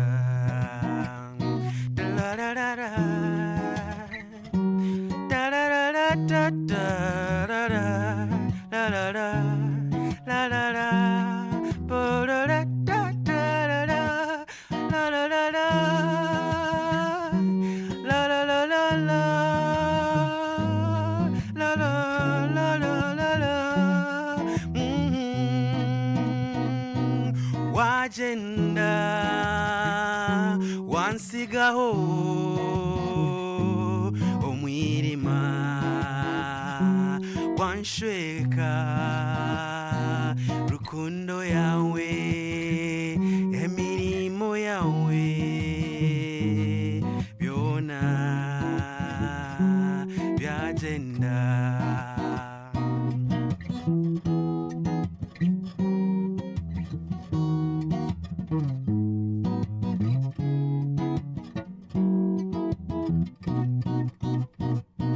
wagenda wansigaho omwirima washweka rukundo yawe emirimo yawe kanywani yagenda kanywani yagenda. That's the song Wagenda.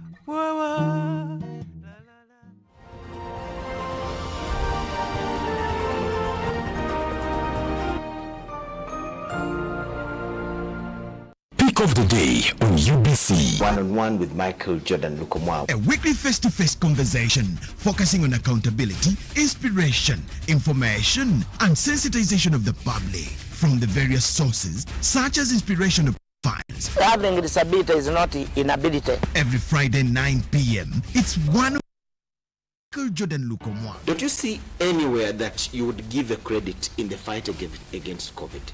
My role as the owner of the country is not to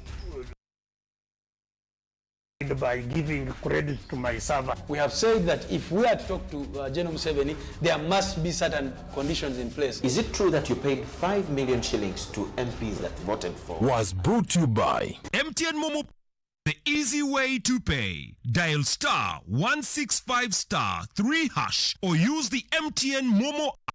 You don't need F and free.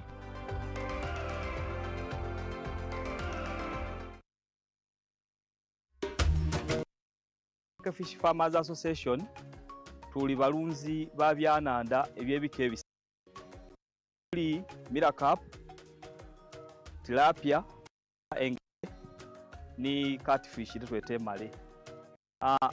Group eno twatandika twali abantu basatu nga tulingirira obwetaavu obwebyenanda obw'obwivu eno okubona kuna okasente akava mu maadi agali gatambula butambule nga gatubita ku wanu ng'ekirabo. Twatandika ni fish pond ndala mu mwaka gw'enkumi ni district ya Bugiri babanga batulagirira ku Sun Fish Farm ebwikwe inside day twabanga tusobola okufuna kwetusaako obugege obwasooka era mu mwaka ogwali 2020 awo basobola okubanga batuwaayo ebyenanda emitwalo dali okuva mu operation werese creation era okubayongereza ku emmere yatuweebwa okuva Uganda Poultry Breeders. Twasobola okubanga tusoloza akasente akawerera obukayire nga 42 twasobola okubanga tubuinvestinga oba okubona nti twongerezaako ku bimu ku bintu bye tukola gano bebaza gavumenti yaife okubanga buli saawa efaayo okubanga efe eri Abannayuganda.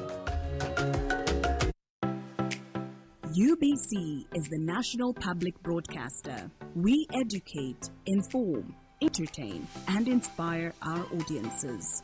You can watch us on free-to-air channel 001, DSTV channel 282, GoTV channel 371, Star Times channel 201, Zuku TV channel 20, and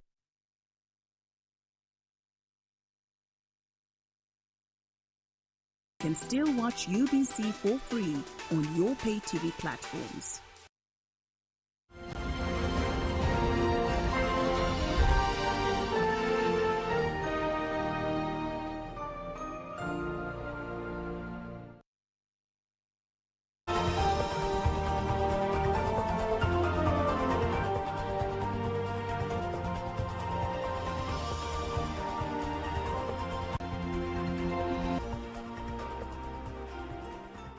You are still watching Good Morning Uganda on UBC Television. My name is Chantal Olive Akandinda, and I'm here with your movie recommendations for the week.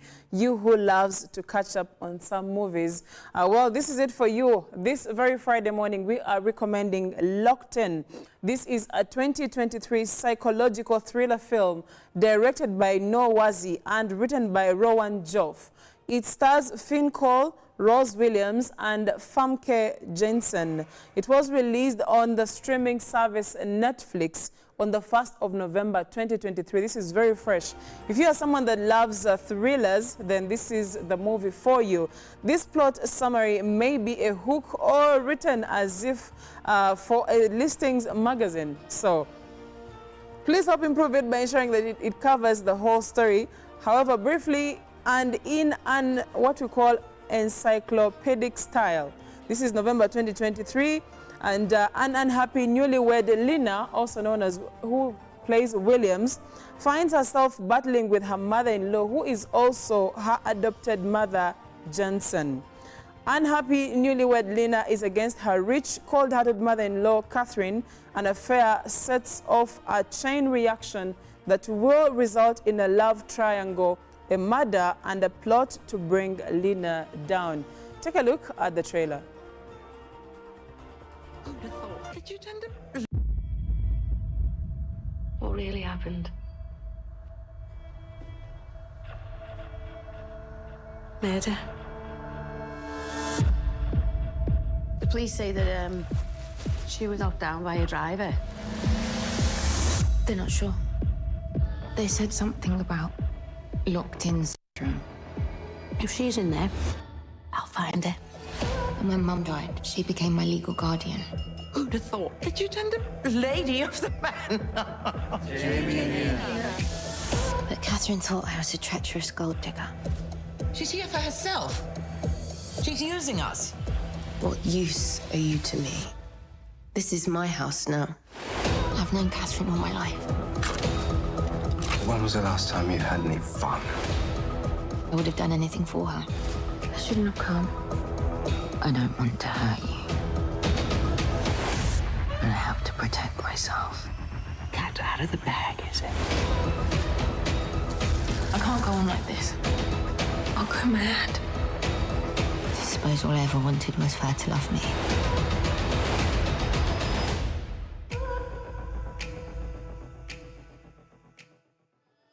Locked In is the movie right there that you might want to enjoy this very weekend. Now, briefly about the cast. Finn Cole as Jamie, Rose Williams as Lena, Famke Jensen as Catherine, Anne Frail as Nurse Mackenzie, Alex Hassel as Dr. Lawrence. And when you talk about production, Nikki Bentham is producer for Neon Films, with Alison Jackson executive producer for Gaumont. It is the feature-length debut of director Noah Wazi, who is working from a script by Rowan Jeff. Well, that is a movie right there, Locked In. You might want to catch up on that. The next recommendation that we have for you this morning on the movies that you can watch, The Killer. The Killer is a 2023 American neo-noir psychological crime thriller directed by David Fincher from a screenplay by Andrew Kevin Walker. It is based on the French graphic novel series of the same name, written by Alexis Matz Nolan and illustrated by Luc Jacamon. The film stars Michael Fassbender in the title role alongside Alice Howard, Charles Pano, Kerry O'Malley, Sarah Baker, Sophie Charlotte, and Tilda Swinton in the supporting roles. Its plot follows the titular assassin who gets embroiled in an international manhunt after a hit goes wrong. The trailer.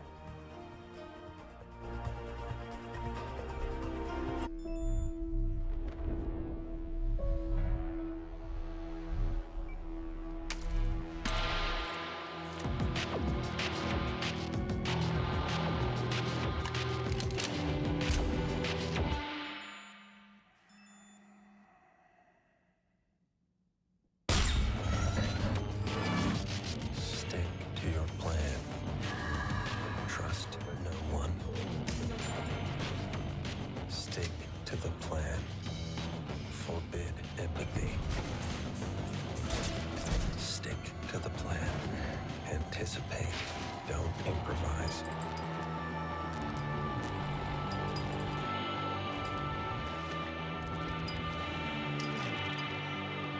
Stick to your plan. Never yield an advantage. Stick to the plan. Fight only the battle you're paid to fight. Ask yourself, what's in it for me? Stick to the plan. No, empathy is weakness. Weakness is vulnerability. This is how it takes if you want to succeed. Simple.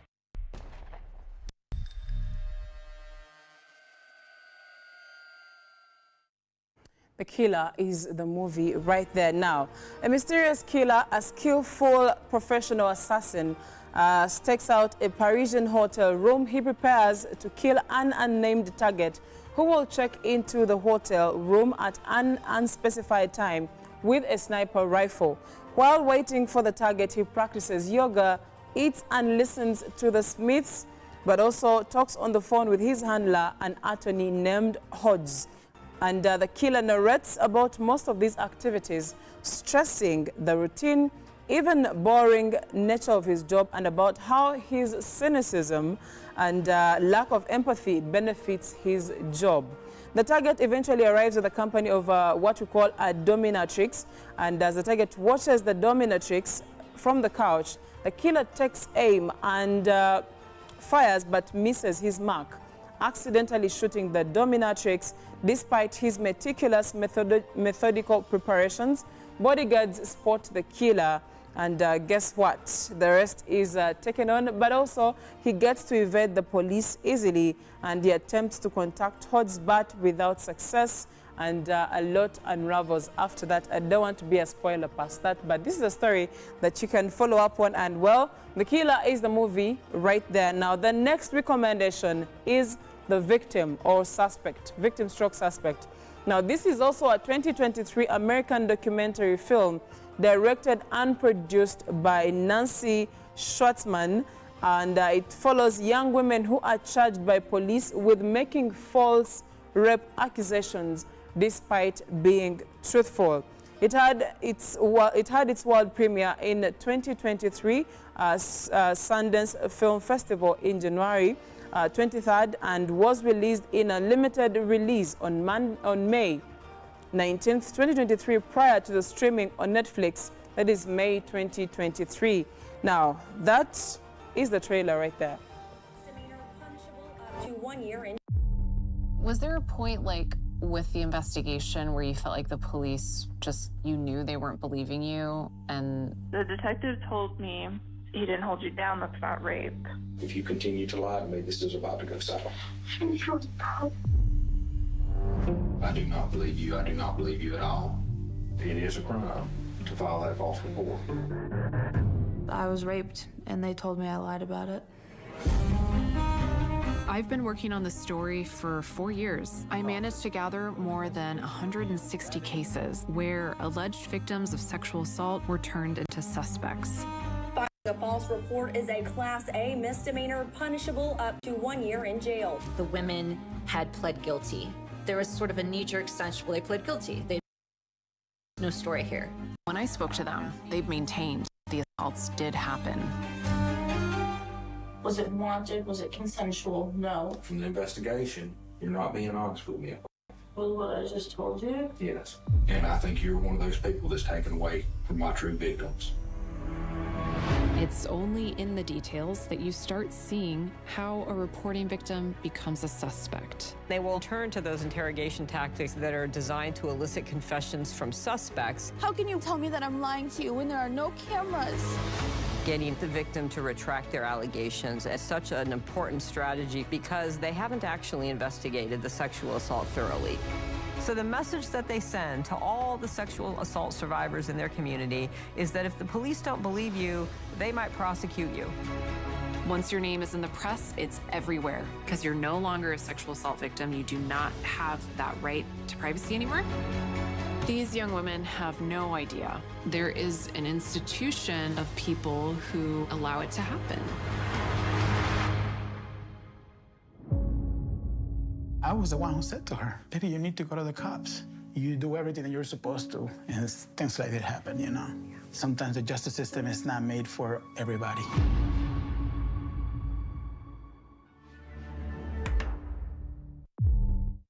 Are you a fan of documentaries? I would highly recommend you to watch that documentary, especially if also you love a good story that is being told. Well, that is the movie that you can watch this weekend, Victim Stroke. You can just go look for Victim, but Victim Stroke Suspect, yes, that is the movie right there. Well, that is it for the movies, and also we'll be recommending a book if you love to read. Well, this is definitely a power book that you can read. Now, The Power of Mental Discipline. Well, we all know that discipline usually is one of our biggest problems, even when you start out to get something done. If you don't have discipline, then consistency is questionable. So here's how you can break bad habits, develop mental discipline, and get one step closer to your goals. Yeah, so imagine if there was a start over option in life. Just like in video games, you could press one button and restart mission, avoiding previous mistakes and achieving your goal faster. Would you press that button though? Yeah, so no, this is not the time. This is not a time traveling book that will help you restart your life's mission, but it's as close as you can get to a start over as possible. And learn how to build mental toughness, positive discipline, and change your mindset starting the time you read the book. And both teams, when you talk about the Super Bowl that you last watched, both teams had talented players, both teams worked really hard to get there, both teams had the same chances of success. So what was the difference maker? The answer is very simple: willpower. And willpower or mental discipline is a game-changing mindset that allows fighters to knock out their opponents, entrepreneurs to build wealth, everyone or everyday people shed those stubborn extra pounds, learn that new skill, save more money or a dream vacation, and feel more dominant than ever before. The book we're recommending is The Power of Mental Discipline, and this is how willpower and self-discipline can help you achieve your goals and dreams. Well, that is it for the recommendations for the movies that you can watch this weekend, and also the book in case you are a book reader. The Power of Mental Discipline was the book that we were recommending for you, but also just to recap the movies, Victim Stroke Suspect, which is a documentary, is one of those movies that you can watch. The Killer also is another movie that we recommended. And lastly, Locked In is another movie that we recommended for you this weekend that you can get to catch up on. Well, that is it for our entertainment and movie recommendations. Coming up is sports with Ruben. So stay with us.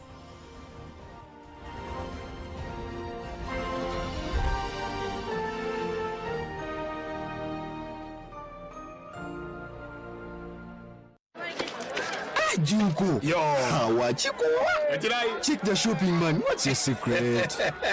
Uganda, haven't you heard of the parish development model PDM? Yes, I did, but I thought it was just a talk. No, it is real. I and a few friends together formed a circle, accessed money from the PDM, invested in a portrait project, and now things are moving. Junko. I thought I was one of your friends. You are. But you left me behind. I didn't leave you in poverty. What you do, just visit your LC2 chairperson and your parish chief and start the process of economic transformation. Just like that.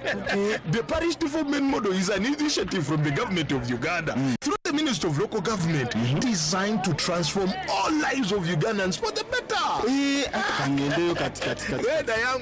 PDM, my parish, my development, my life. UBC is the national public broadcaster. We educate, inform, entertain, and inspire our audiences. You can watch us on free-to-air channel 001, DSTV channel 282, GoTV channel 371, Star Times channel 201, Zuku TV channel 20, and Azam TV channel 350. Even when your subscription expires, you can still watch UBC for free on your pay TV platforms.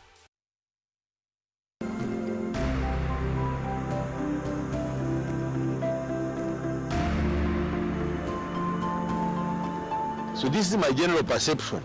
One, that this project entered in strategic areas of government, but that it has created a base for the now last mile strategy, which is the parish development model.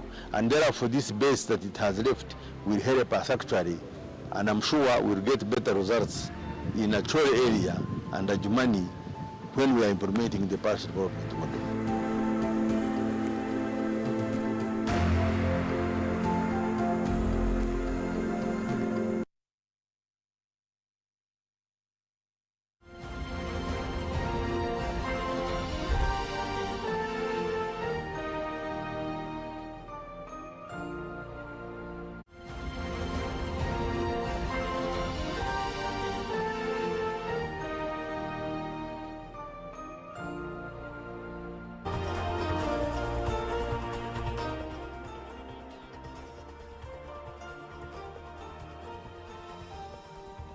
Hello and good morning again. Many thanks for sticking around to UBC. Good morning, Uganda. This is the GMU Friday edition, and it's now time for us to check out what is making way in the world of sports. A lot of news is happening from the local scene here in Uganda, and of which this is where we are definitely going to be diving into to break down, give you previews, and try to as well give some few analysis ahead of the big weekend for those of you who are so big on sports, whether basketball, rugby, and of course football when it comes to that. And of course on Fridays, Ruben is normally on the other side, the left side, to give us more analysis in relation to the same sporting events across the globe.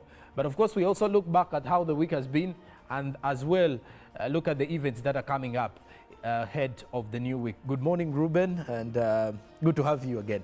Good morning, Paul. Yes, Paul. Yes. Is it JP Live? JP Live What for is Friday. JP Live? Joram Paul Live. So we are live. There are guys they call the, is it live what? They call them live what? I think that. I'm sorry, but I normally hear people talk about that as well. Okay. So, Ruben, when you look at the week, what has made headlines for you this week so far? For me, the Cranes coach, the Paul Put, for me, that's what I saw the message from Ahmed Masha or Ahmed Hussein, the FUFA head of communications, and I called him on phone inquiring to know if it is true that we have got a new coach, and said yes, Ruben, it is true and it has been released.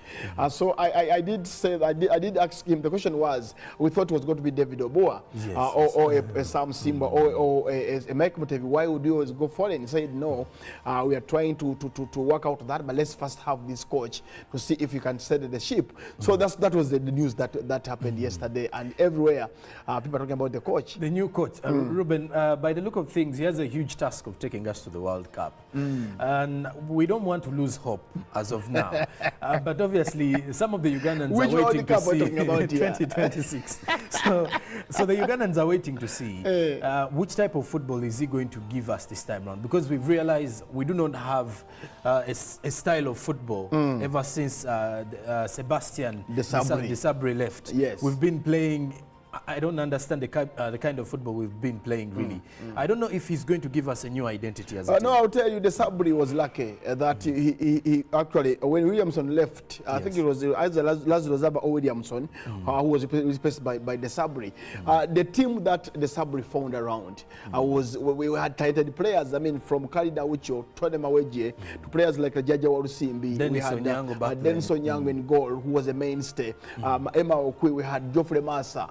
One of the best workers I've watched in my time with the Uganda Cranes. Midfielders were also good then. Now, Desabre leaves, and is it McKinstry or I think it was McKinstry who took over. Now, he found the lot was retiring, the lot was leaving. Maweje left last, and so many other players who had retired from international football. So, you inherit a team that has no quality, that has nothing whatsoever. So, Paul Put is coming to inherit a team that is on zero. There is nothing to start with. So he's going back from scratch. So he goes back to pick out players who can understand the system. Sebastian Desabre came when we have had players who have played for over 10 years on the national team. Like I mentioned them, Dennis Masindo Nyango, we had Tony Maweje, Geoffrey Massa, we had Geoffrey Serunkuma as Emmanuel Okwi.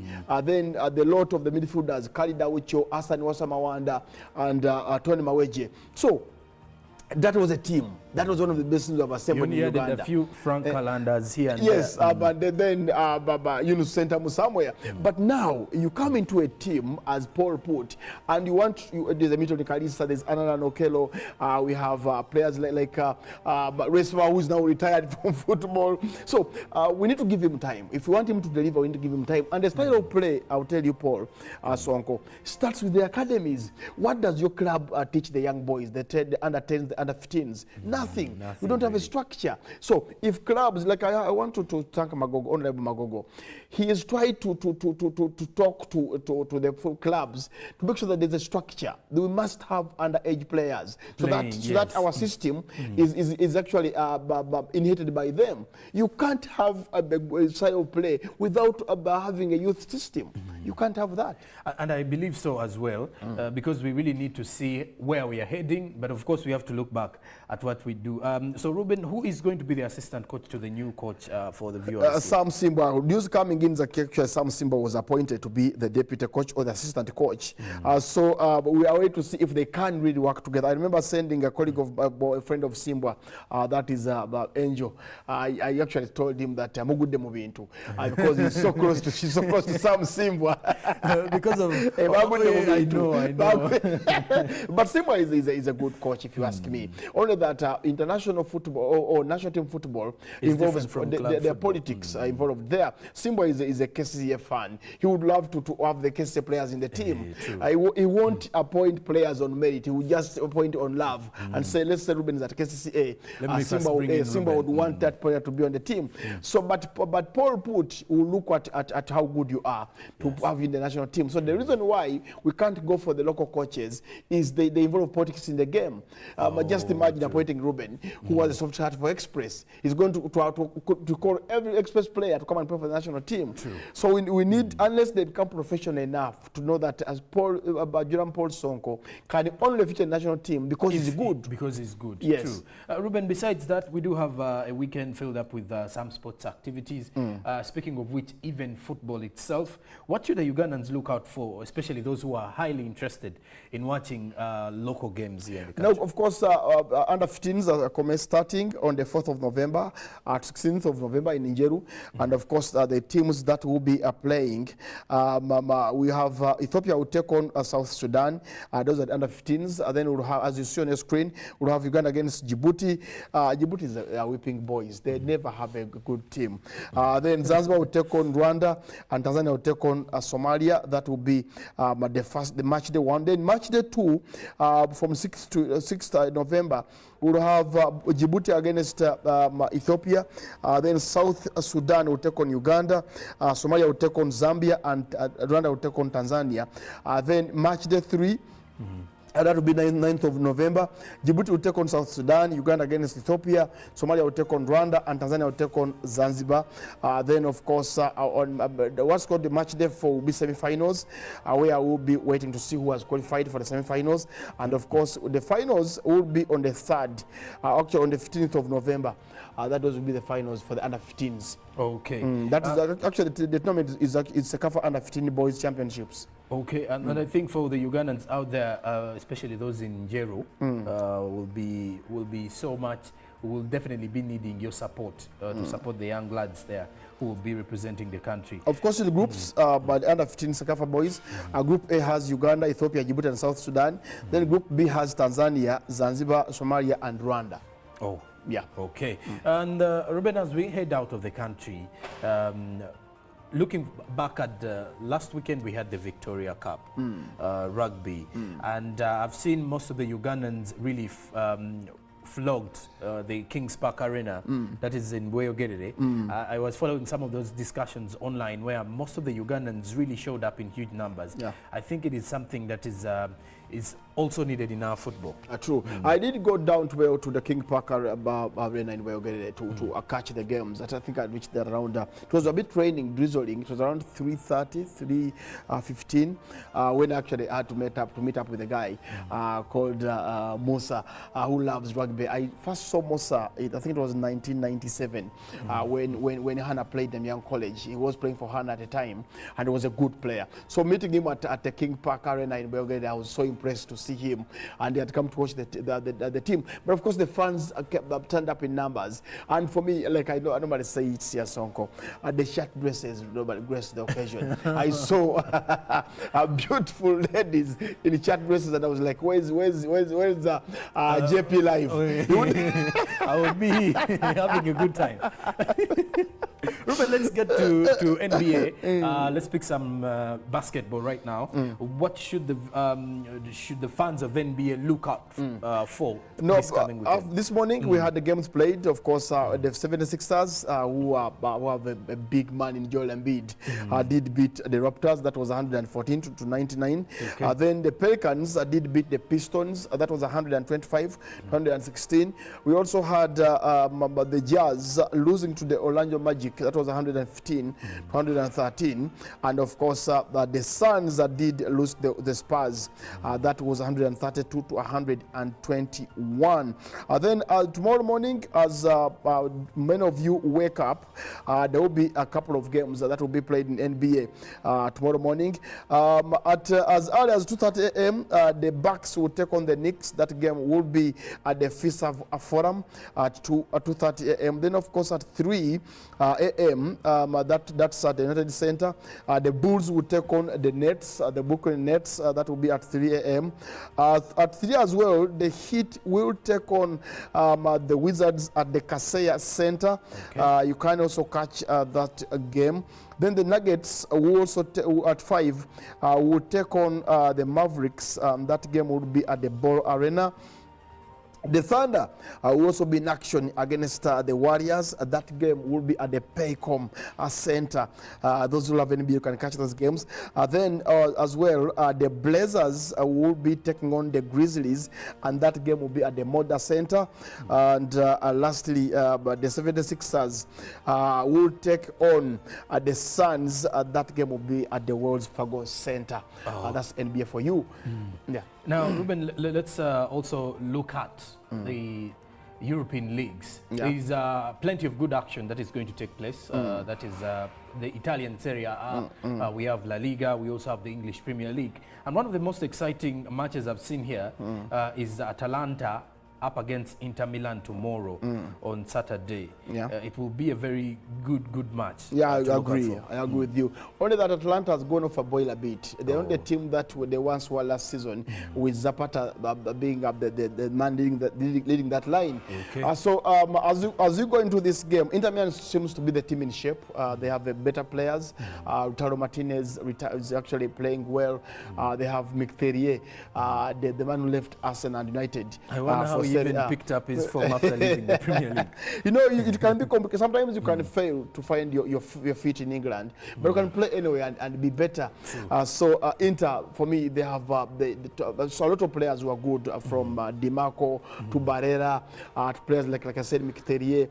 They have Lautaro Martinez, Edin Dzeko, the veteran striker. So I think Atlanta should dig deep to win this game if they are to win it, and I don't see them winning this game. What other matches should we look out for in the Italian Serie A? Actually, the other games, we have Milan will take on Udinese. That will be at 10:45 p.m. tomorrow. Then earlier on, we shall have Napoli in action at 5 tomorrow against Salernitana. But of course, other games will be on Sunday in Italy, where we'll have Hellas Verona playing against Monza. Now, this Hellas Verona team produced a striker in 2006 World Cup in Germany, Luca Toni, who had 5 goals in the tournament. So he was really good for Hellas Verona. Then Cagliari will take on Genoa, that will be at 5 p.m. Then Roma will take on Lecce, and Fio will take on Juventus. That will be in the Serie A. Then, of course, in England, a couple of games will be played. But the big one in England, okay, not so big, Newcastle host Arsenal at St. James's Park. And during the midweek, Arsenal lost. Newcastle won at Old Trafford. So I think it's going to be a very difficult one if Arsenal are to win that game. Some people are saying that Arsenal just gave away the game. That's because according to them. But West Ham were better. They were so good technically. Don't playing West Ham's performance. They are a better team against Arsenal. But the Arsenal fans say that we gave away that small trophy because we won the Premier League.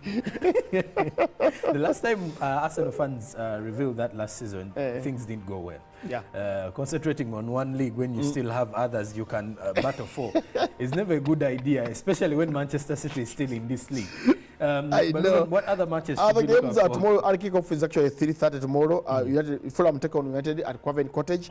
Brentford will take on West Ham. Burnley against Palace. Everton will take on Brighton at 6 p.m. City will take on Bournemouth. Sheffield against Wolves. Then the late kickoff game is Newcastle at St. James's Park taking on the Gunners. The Gunners. It's going to be an interesting encounter, that one. Then, of course, in La Liga, we'll have Osasuna against Girona. Betis will take on Mallorca. Vigo will take on Sevilla. Sociedad will take on Barcelona. That will be in the Spanish La Liga. Then, of course, on Sunday, Deportivo will take on Almeria. Valencia against Granada. Villarreal will take on Atletico Bilbao. Then Real Madrid will take on Rayo Vallecano. That will be the games in Spain. I think you can pick out from there to all the football lovers. It's a weekend that is going to give you some good action. We may not be having lots of big games on the European stage, but at least you can choose other options in, the basketball for the fanatics there. The NBA is always there for you as well. Ruben, now we're actually heading out at this particular time, but what would be something you would leave out for our sports fans as we're heading into the weekend?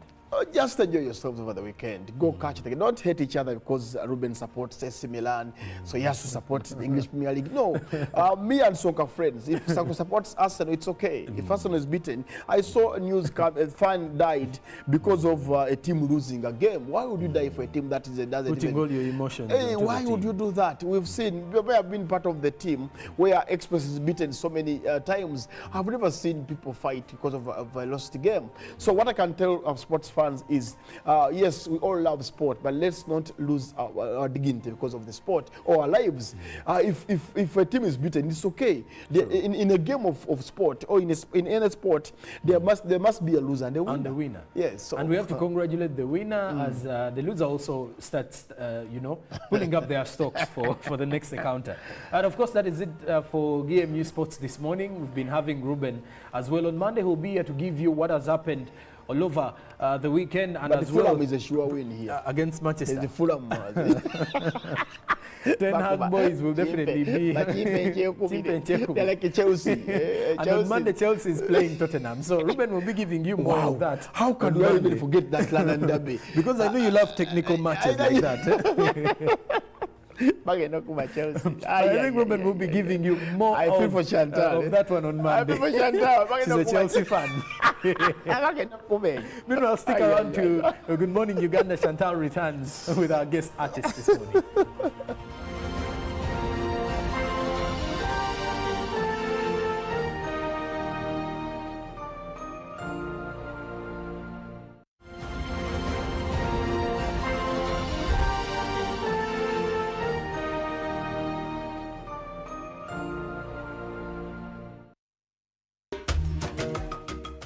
Nkwanga Ramazan is my name, the head teacher of this great school, Ikumbia Seed Secondary School. The school has the staff room well furnished, administration well furnished, the computer lab well furnished, the library wonderful, the multipurpose hall well furnished. The teachers are also enjoying in the staff quarters. The school has teachers totaling to 28. Ikumbia Seed has embraced the new curriculum. I want to thank the government for that bright idea. There are many students that end up in senior 4 with no document. But with the coming of the IT, the skill children are going to have certificates in skills as early as senior 3. And that certificate is equivalent to a senior 4 certificate. Ikumbia Seed Secondary School is a very great school that has influenced the lives of people or changed the lives of people of Ikumbia sub-county. I want to thank the parents and the government for this kind of input.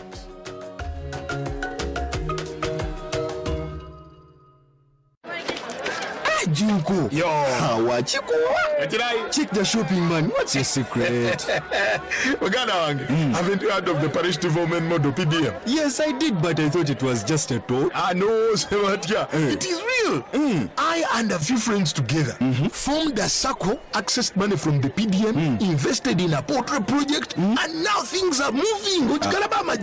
Junko. I thought I was one of your friends. You are. But you left me behind. I didn't leave you in poverty. What you do, just visit your LC2 chairperson and your parish chief and start the process of economic transformation. Just like that. The parish development model is an initiative from the government of Uganda through the Ministry of Local Government designed to transform all lives of Ugandans for the better. PDM, my parish, my development, my life.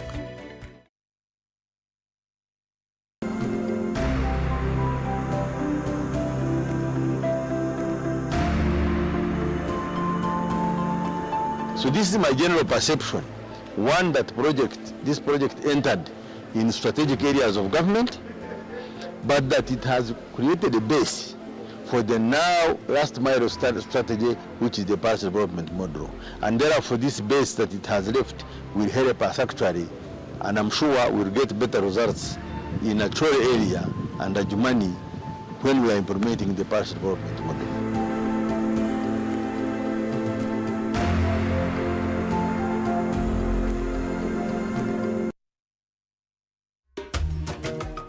Mukoke Fish Farmers Association tuli balunzi ba byananda ebyebika ebisatu omuli Miracap, tilapia oba engege ni catfish twete male.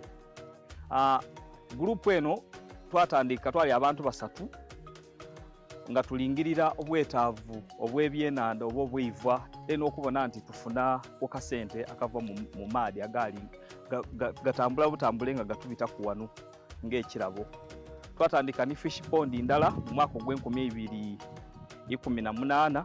Twebaza fisheries officer ni district ya Bugiri babanga batulagirira kusaani fish farm ebwikwe inside day ndeyo twabanga tusobola okufuna twetusaako obugege obwasooka era mu mwaka ogwali 2020 awo basobola okubanga batuwaayo ebyenanda emitwalo $4 okuva mu operation Werese Creation era okuba yongerezaako emmere yatuweebwa okuva Uganda Poultry Breeders. Twasobola okubanga tusoloza akasente akawerera obukayire nga 42. Twasobola okubanga tubuinvestinga oba okubona nti twongerezaako kubimu ku bintu bye tukola gano bebaza gavumenti yaife okubanga buli saawa efaayo okubanga efeeri y'Abannayuganda.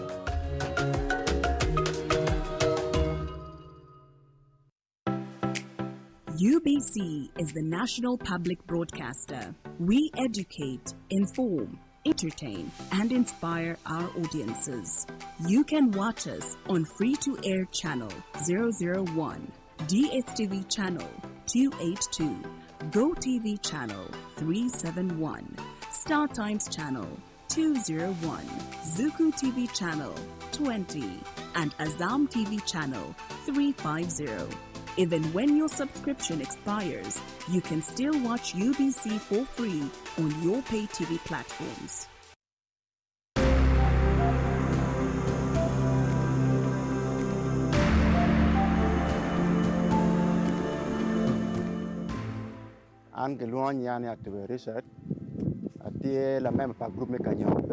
My name is Atube Richard, a member of a group called Kanyope, located in Bungatira sub-county.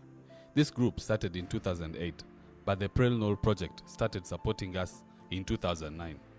The project has offered us training on farming, and the training we got has helped us immensely.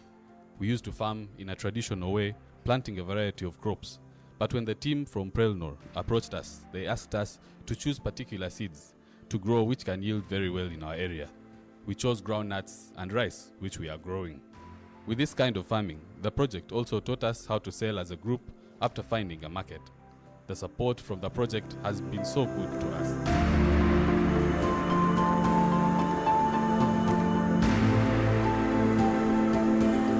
Live from UBC Studios in Kampala, this is Good Morning Uganda.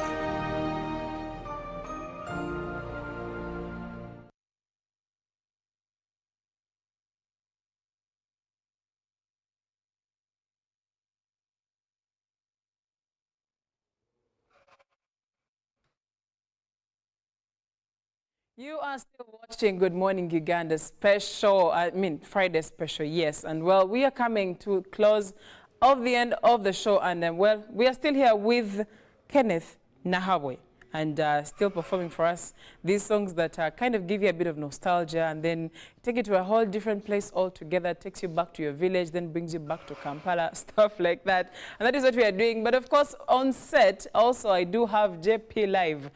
Every Friday, he always has questions for our dear guest performers. But first, I would like to know where Kenneth gets his motivation from. Because, you know, even when you see the way he's dressed, he's really motivated. Hi, Kenneth. Hi, how are you? I'm very well. So first, yeah. Where do you get your motivation from for this kind of music that you're doing?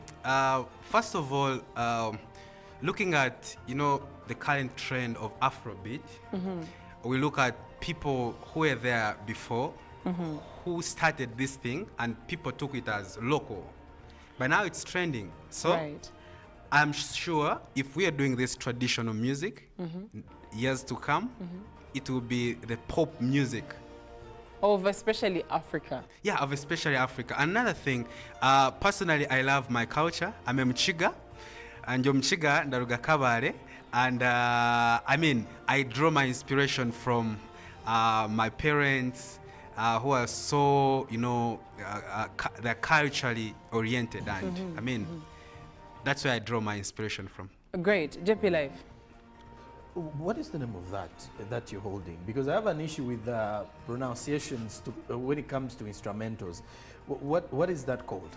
So ENANGA, enanga. Oh.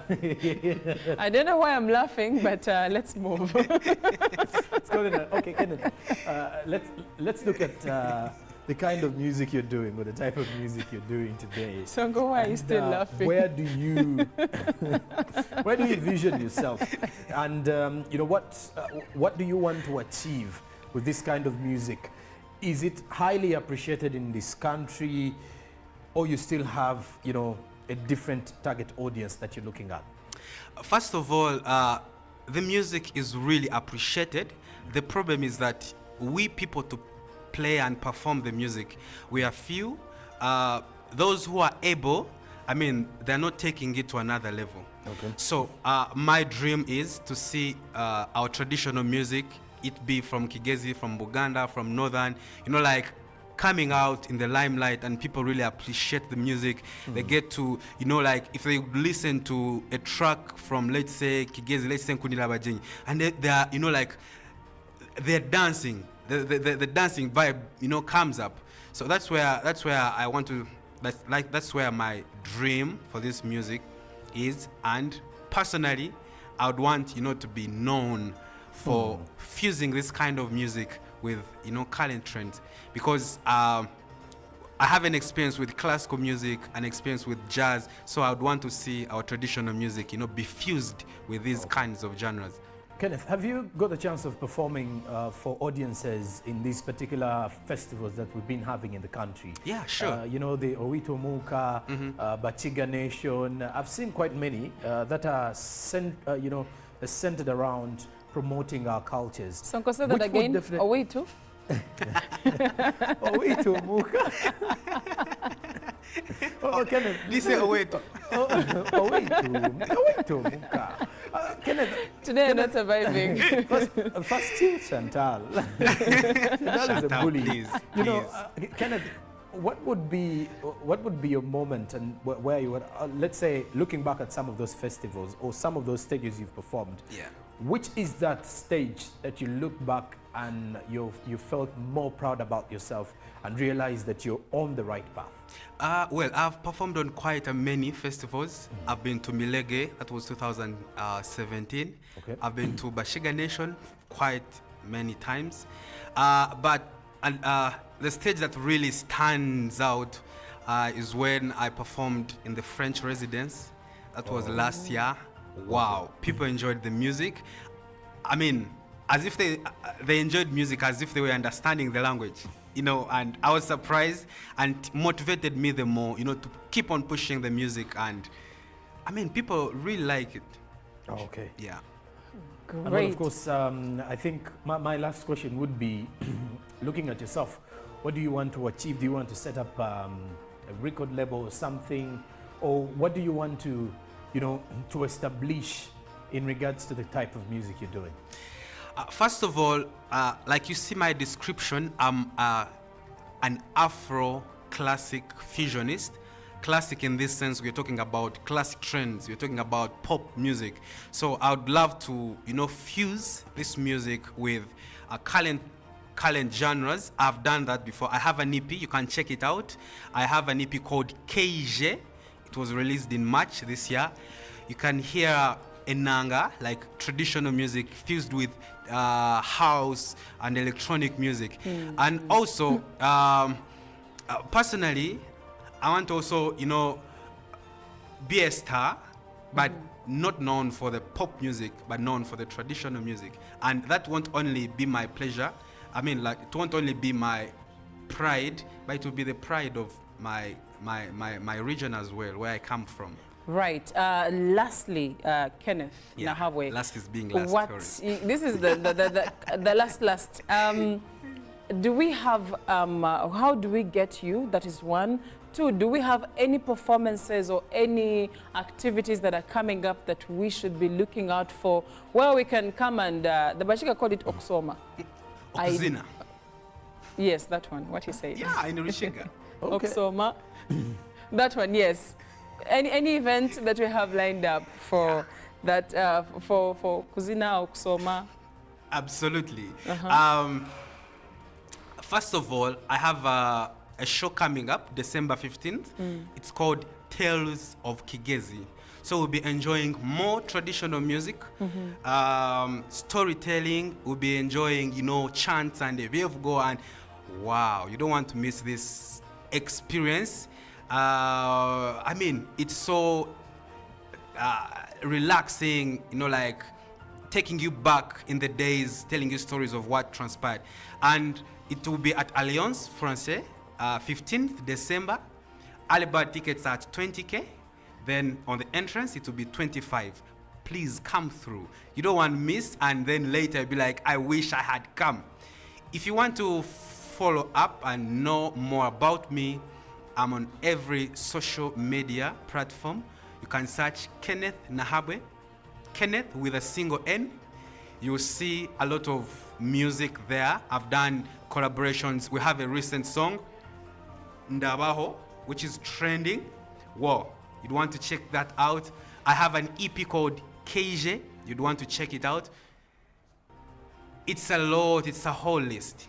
Great, thank you so much, Kenneth, and we are glad that you get to usher us into the weekend. Jerome Paul Songo, unless if you have something more to say, we need to go for the weekend. Well, as we're heading into the weekend, for the people in Namungona areas around Namungona now, I should say, beyond there's a Chillers Bar. Namungona is actually having the Chilling Friday. So for everybody out there, the weekend is just getting started. You can go out and have some enjoyment time for yourself. I don't know where Chantal will be, but this should be a place for some of you as well. So you can go in there and enjoy your weekend and kickstart your weekend. As well as for me, I think bedtime will be the good one, will be the best thing for me on this Friday. This week has actually been really cold, so I'll prefer being in bed for today. I see what you're doing, but the only issue we have is time. We could have gone deeper into that conversation. But, well, from me and the rest of the team, it's a wrap. Thank you so much for being part of us, for being part of the Good Morning Uganda family. We are out and we're leaving you with Kenneth Nahabwe to give you a little more as we get into the weekend. For us, it's a wrap. Have a good weekend. A question, Chantal.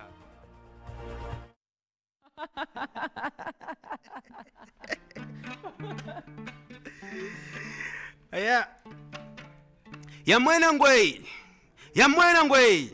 In your sitting room say yeah. Mwena ngwe. Hate seri gyabire je kajitera kishana katagata kiri makatwata mission mpungu tumeshara bigaga. Hati kasigate nakamukeiranga rugumira barasi bwandeceza inyogweje kaburota mbyame cibura amaguru nkacanga izoba nirirengarenga. Hati nkari bataka sinde katengatenga na lebata kandi katengatenga nyo bakunda banyito mwana wo mugwana yo Kenneth nabwo mwene kajya bacisha wangambe neza wa maganya rutatina mparana keri batamukaga majingo nina yambye ruteta ari muhabona nkeikarara nkahumuriza nkagwejejera yakeje buhoro je agandi nije keje buhoro je agandi yewe kije buhoro je agandi nije kije buhoro je agandi yencherira mwitumbi bakanyanya ngunyije mbarebe aho mutima reba gurire iba mutamba ni hamaguru gemucire Chinjeri zo mwitumbi ngunyije mbarebe omutima gwanje gukatebekana yamawe kije buhoro je agandi nije kije buhoro je agandi eiwe keije buhoro buhoro je agandi nije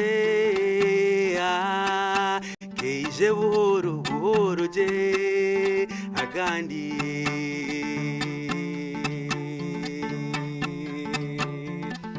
Umwana uri kazane kakugaburira niba rishija niba mukasome kakozanira ye mwana wanje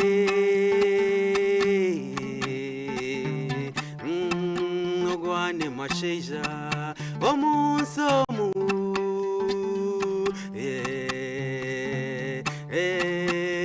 ebigumire nabwase nyamuhanga mwana wanje aye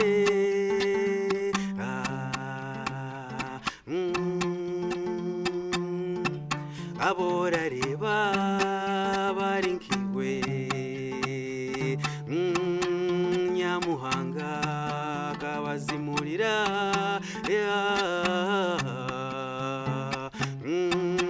mwana wanje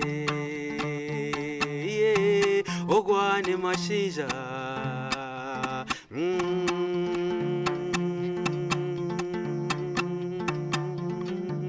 oizo ndarire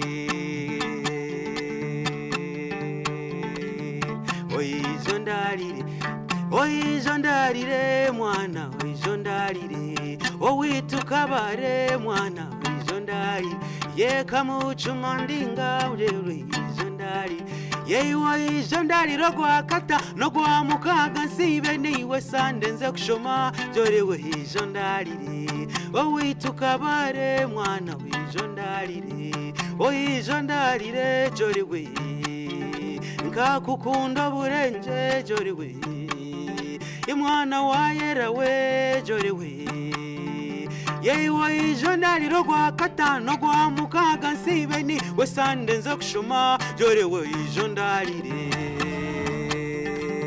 rerera waruha agashera ako kubahereza aye aho blessings. Live from UBC Studios in Kampala, this is Good Morning Uganda. Pick of the day on UBC. One-on-one with Michael Jordan Lukomwa. A weekly face-to-face conversation focusing on accountability, inspiration, information, and sensitization of the public from the various sources, such as inspirational profiles. Having a disability is not inability. Every Friday, 9 p.m., it's one-on-one with Michael Jordan Lukomwa. Don't you see anywhere that you would give a credit in the fight against COVID? My role as the owner of the country is not to, be preoccupied by giving credit to my servant. We have said that if we are to talk to General Museveni, there must be certain conditions in place. Is it true that you paid 5 million shillings to MPs that voted for? Was brought to you by MTN Momo Pay is the easy way to pay. Dial *165*3# or use the MTN Momo app. You don't need cash. MTN Momo Pay is safe and free.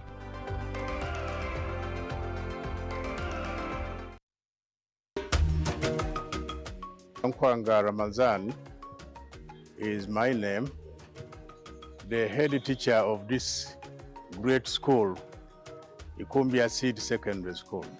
The school has the staff room well furnished, administration well furnished, the computer lab well furnished, the library wonderful, the multipurpose hall well furnished. The teachers are also enjoying in the staff quarters. The school has teachers totaling to 28. Ikumbia Seed has embraced the new curriculum. I want to thank the government for that bright idea.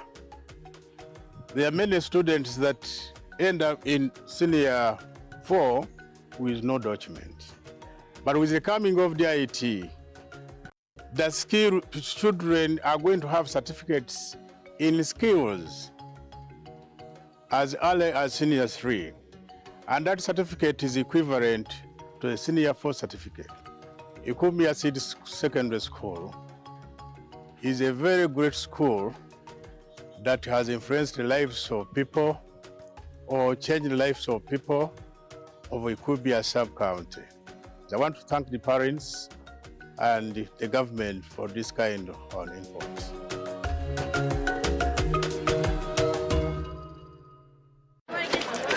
Junko. Yo. Check the shopping, man. What's your secret? Uganda, haven't you heard of the parish development model PDM? Yes, I did, but I thought it was just a talk. No, it is real. I and a few friends together formed a circle, accessed money from the PDM, invested in a portrait project, and now things are moving. Junko, I thought I was one of your friends. You are. But you left me behind. I didn't leave you in poverty. What you do, just visit your LC2 chairperson and your parish chief and start the process of economic transformation. Just like that. The parish development model is an initiative from the government of Uganda through the Ministry of Local Government designed to transform all lives of Ugandans for the better. PDM, my parish, my development, my life.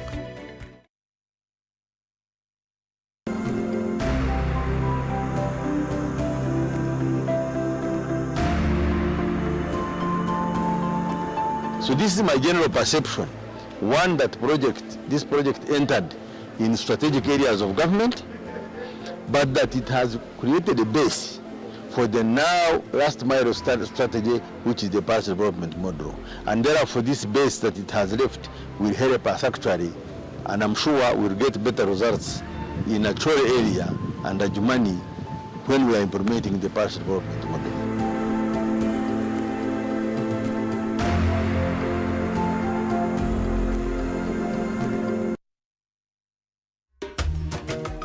Mukoke Fish Farmers Association tuli balunzi ba byananda ebyebika ebisatu omuli Miracap, tilapia oba engege ni catfish twete male. Group eno twatandika twali abantu basatu nga tulingirira obwetaavu obwebyenanda obo bwivwa eno okubona nti tufuna okasente akava mu maadi agali gatambula butambule nga gatubita ku wanu ng'ekirabo. Twatandika ni fish pond ndala mu mwaka gw'2018. Twebaza fisheries officer ni district ya Bugiri babanga batulagirira ku Sani Fish Farm ebwikwe inside Deidinde twabanga tusobola okufuna kwetusaako obugege obwasooka era mu mwaka ogwali 2020 awo basobola okubanga batuwaayo ebyenanda emitwalo $4 okuva mu operation Werese Creation era okuba yongereza ku emmere yatuweebwa okuva Ugachik Poultry Breeders. Twasobola okubanga tusoloza akasente akawerera obukayire nga 42. Twasobola okubanga tubuinvestinga oba okubona nti twongerezaako ku bimu ku bintu bye tukola gano. Twebaza gavumenti yaife okubanga buli saawa efaayo okubanga efe eri Abannayuganda.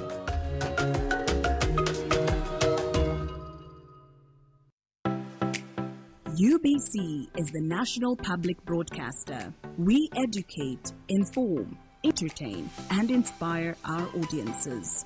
You can watch us on free-to-air channel 001, DSTV channel 282, GoTV channel 371, Star Times channel 201, Zuku TV channel 20, and Azam TV channel 350. Even when your subscription expires, you can still watch UBC for free on your pay TV platforms.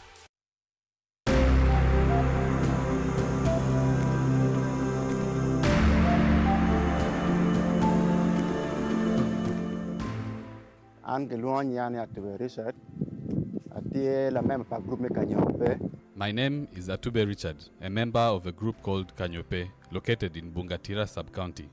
This group started in 2008, but the Prel Knoll project started supporting us in 2009. The project has offered us training on farming, and the training we got has helped us immensely. We used to farm in a traditional way, planting a variety of crops. But when the team from Prelnor approached us, they asked us to choose particular seeds to grow which can yield very well in our area. We chose groundnuts and rice, which we are growing. With this kind of farming, the project also taught us how to sell as a group after finding a market. The support from the project has been so good to us.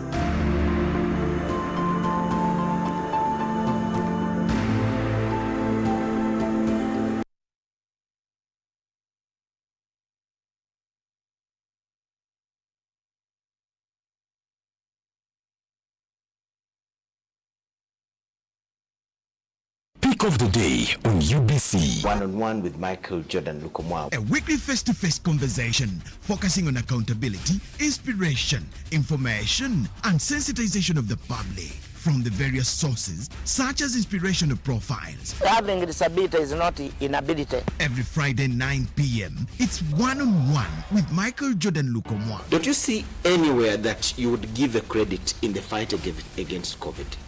My role as the owner of the country is not to, be preoccupied by giving credit to my servant. We have said that if we are to talk to General Museveni, there must be certain conditions in place. Is it true that you paid 5 million shillings to MPs that voted for? Was brought to you by MTN Momo Pay is the easy way to pay. Dial *165*3# or use the MTN Momo app. You don't need cash. MTN Momo Pay is safe and free.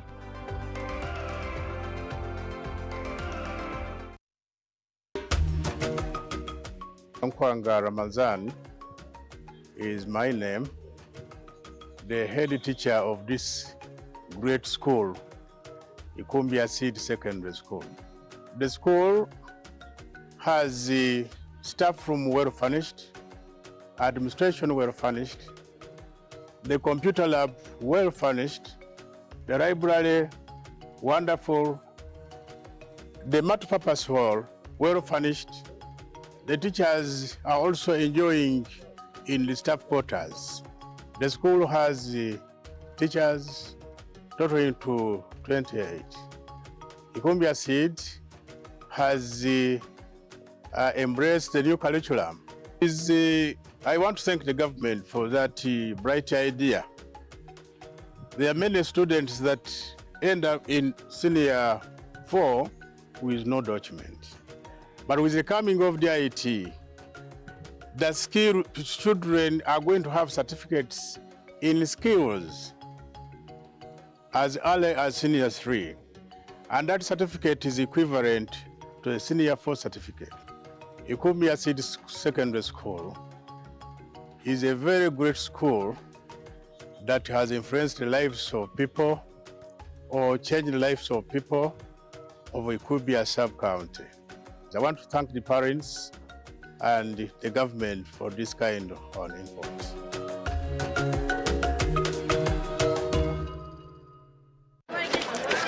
Junko. Yo. Check the shopping, man. What's your secret? Uganda, haven't you heard of the parish development model, PDM? Yes, I did, but I thought it was just a talk. No, Sebatia. It is real.